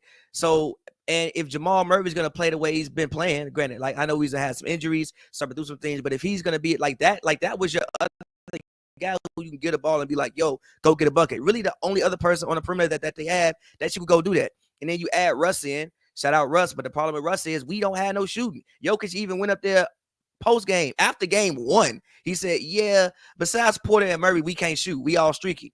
He's not wrong, but that's the problem. That makes the space for Jokic tougher. That makes his job tougher. That makes Aaron Gordon's job tougher. The man can't shoot already, so that makes his job tougher. And again, he just got paid. and he just got paid. And they're picking low, so there's really no for real room for you to get better. The only thing you can really hope for is internal development. Like you can only really hope that Braun and Strother come along. You can hope that Peyton Watson come along. And if those guys don't come along, then you probably got passed up in the West by some teams. Like, I mean, granted, even last year, not saying the Lakers would have won the series, but it ain't like they just went out there and just smoked the Lakers. Yeah, like every game was close. Every game was extremely close. Like that easily could have been like a 7-game series. What? Two of them was like buzzer beaters. Two of them was, and that was the 7th seed? Yeah, that was 7 seed. Yeah. So it ain't like they was just world beaters last year either. And again, you take away one of his key pieces. You've been having key pieces getting taken off this team. Bruce Brown gone. You have KCP gone. You've been having pieces getting taken off this team since they won. And I just think it's coming back to bite them. As far as the Bucks go, they're just old. They're just old. I thought that, and I was somebody who never thought the Bucks needed to make Yeah, the you never liked that trade to begin with in the first place. Like, they started losing because they weren't healthy. Like, the next year, Middleton gets hurt. Giannis falls out the sky against the Heat and hurts his tailbone. It Like, never you came weren't back. and never came. Like, you weren't losing because of talent. You were losing because your guys weren't on the court. So I never thought they needed to make this trade anyway. And then they make the trade, and the same thing happens in the playoffs again. You get hurt again. Yeah. You get hurt again. Middleton, for them, has never really recovered since he had that knee injury 2 years ago. He's never really recovered. Yeah. And again, the rest of the team is just old. Like Brook Lopez, I know he had a great latter part of his career, but you 36. Like, that's like at some point in time, these guys are gonna slow down. And Giannis himself, he ain't young no more. Yeah. Giannis done played a lot of basketball and done been hurt about the last 2-3 playoffs. Yep. He done been hurt. Yep. So I just think the Bucks are a case of a team that's just getting old. And even like the coaching thing, like, you fired Bud. You ain't had stability at that position since you fired Bud. And I didn't even think you needed to fire Bud. I thought firing Bud was a gross overreaction. Like, you fired the man and his best player wasn't playing. Just to fire Adrian Griffin, just to hire King Mediocre and Doc Rivers. So yeah, I do think Giannis's quotes were very, very interesting. Like, bro, you know Milwaukee ain't trading you. You gonna damn near take that city's whole downtown economy. Whole economy is cooked. Whole economy is cooked. If you ain't nobody going to see ain't nobody going to Pfizer Forum because Dame ain't gonna be there. So ain't nobody going to see Pfizer Forum to see AJ Johnson and Chris Middleton hoop. Milwaukee will be a pit stop on the weekend when niggas trying to go to Packer games. Literally. It might not even be a pit stop. You might go straight to Green Bay. You might just go straight to Green Bay. Literally. One last thing I want to ask before we get up out of here. Phoenix Suns. Do you think that first of all, you talk about you hated the Dame trade. I never liked the Bradley Beal trade for the Suns. I'm being completely honest. I don't even think they needed KD, to be completely honest with you. But it feels like, do you feel like with Bud, and even though they jagged that lead to the Lakers, do you feel like there's actually a path that makes sense for the Suns to actually be a threat to come out the West this year? Come out the West? No, I don't think there's anything that they can do to come out the West. I do think they can be a much better team. I mean, even Bradley Beal said this. They won 49 games last year? Yeah. Like, with everything that happened with them, with Bradley missing all this time, they still did win 48 games last year. It's just everybody in the West won 50, so it kind of looked how it looked. But they still did that, and they had so many holes on their team. Like, they didn't have any point guards. You get Tyus Jones, throughout his history in Memphis, was one of the best backup point guards in the league. You went to Washington. I don't think that was an accurate representation of who he was, because, like, you really didn't have anybody there in Washington. But he's like the game manager of, like, point guards. Like, he not gonna win you a game, but he also ain't gonna lose a game for you as well. And you pick up Monty Moore, you get Bud, you have year 2 of those guys. I don't think they needed Bradley Beal either, but I get the owner. He just bought the team. He want to make a big splash. You can't hate a man for trying to go out there and at least trying to go win. I'll never ridicule the ownership group for trying to go win basketball games. Right. Do I think a trade needed to happen? No, but at the same time, you got rid of old Chris Paul. Like, had to do something. Whatever. So yes, I do think there is a pathway for them to be better than what they were last year. I think they could win 50 games this season. I mean, like I said, they won 48 last year, and Bradley was hurt half the year. So I think they can win 50 games. I think they can be a second-round team. I think they can make some noise. I don't think they can come out the West. I think that it's probably the end of the line for most of these, for Bron, KD, and Steph, as far as their days of actually winning. But that don't mean these guys can't be on competitive teams and make noise. Definitely, man. Always love to talk hoops with you. We're gonna have you back next week. Anything you want to promote before you get up out of here? Yeah, man. I'm back to doing well, it's not gonna be daily, it'll be weekly. Pavy's weekly takes. I'm gonna try to get it up on Friday. Well, I'm gonna record it on Thursday. I'm gonna get it up on Friday for y'all. I actually just mastered my album, so that should be actually coming soon. It's in your email, by the way. Yeah, I know you saw it. It was a wild weekend. Fair. So that should be coming soon. And yeah, man, shout out y'all. Always love talking hoops with y'all. And yeah. Definitely, you can follow him at Pavy World on all social media platforms. You can visit patverbs.com. Pat, will holler at you next Monday. My man. Yes, sir. We are going to wrap this up with the Goofy Mog of the Week. I'm going to give my Goofy Mog of the Week to Mr. Nick Bosa. And this is why I'm giving him Goofy Mog of the Week. I think it's very funny how they tell athletes, or you have fans will say stuff like keep politics out of sports. And you have the Colin Kaepernick thing where Colin Kaepernick gets basically blackballed for the name. Basically, he gets blackballed from the NFL for talking about why he was taking it and explained it. I hate when these chumps, there's a lot of MAGA supporters, and I try not to get into politics on this show, but I hate if no matter who you voting for, Kamala, Trump, stand on who you standing on. And we see too many MAGA supporters who do things let you know they're voting for Trump, but then when you ask them about it, they don't want to talk about it. And I thought it was a bitch move by Nick Bosa to go up there and hijack his teammates' his teammates' interview, Brock Purdy's interview at the end of that Monday and then that Sunday night football game. And even George Kittle had to look like, here this nigga go with the new MAGA hat. And then when you're pressed about it at the press conference, you want to say, oh, I don't want to talk about that, but it's an important time. It's a bitch move. And I think that he's a bitch for that. If you're going to be on that racist side, which I am not shocked that he's on this racist side. We've said on this show many times that we think that he's a racist or he's done racist stuff. And this just proves it right there. If you're going to be MAGA'd out, cool, double down. Go up to the podium and explain to us why you wore the hat. Go up there and talk about why you support this ridiculous human being in Donald Trump. I just thought that was a sucker move. And whatever you stand on, no matter who you voting for, and I'm not gonna say the lie, or I don't care who y'all vote for. I do care who y'all vote for, because I feel like if we get this clown in the White House again, it's gonna be 4 years. It's gonna be worse than the first 4 years he was president. So I do care. I'm not gonna say that. But if you are voting for that clown, at least tell me why you're voting for him. At least stand down on him. Don't be a sucker and say you don't want to address it. So my Goofy Mog of the Week is Nick Bosa for this show, man. That is all we have got for y'all on this edition of I'm Not Gonna Hold You. Shout out to my brother Flows for joining. Shout out to Pavy for joining. And shout out to your Commander fans who actually watched the show. You know, we might do our back and forth. I pop my shit, y'all pop y'all shit. But at the end of the day, man, we just love our teams. I ain't got no personal hate against the Commanders. I ain't got no personal hate against their fans. It was just fun banter these last couple weeks. So we appreciate y'all for even watching the show and engaging with us, man. So we hope that y'all continue to watch the show, because y'all got a really good team, and we're gonna be talking about the Commanders a lot on this show. As Dante shaking his hand because he's doing I'm doing my political answer right now. But you can follow me on all social media platforms at Barberchair Scott. You can follow the Barbers Chair Network at Barbers Chair Net on all social media platforms. Follow our partners, H&B Media at H&B Media TV on Twitter, and at H&B Media on Instagram. Subscribe to our Patreon, patreon.com/Barbers Chair Network. You see the QR code on the screen. Take your phone and take you right to the link.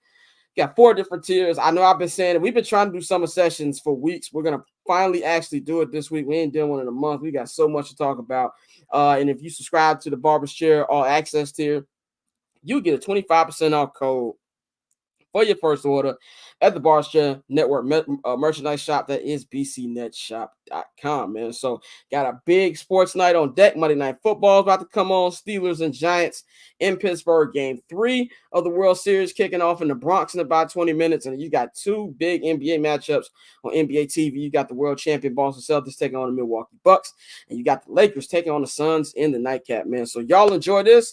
I'll be back on Wednesday with 79th and Hallis. We'll preview the Arizona Cardinals game, and then we'll be back as a collective on Friday for the Friday edition of I'm Not Gonna Hold You. Shout out to all y'all who wish me happy birthday. I really, really appreciate it. We'll holler at y'all on Friday. We're about here.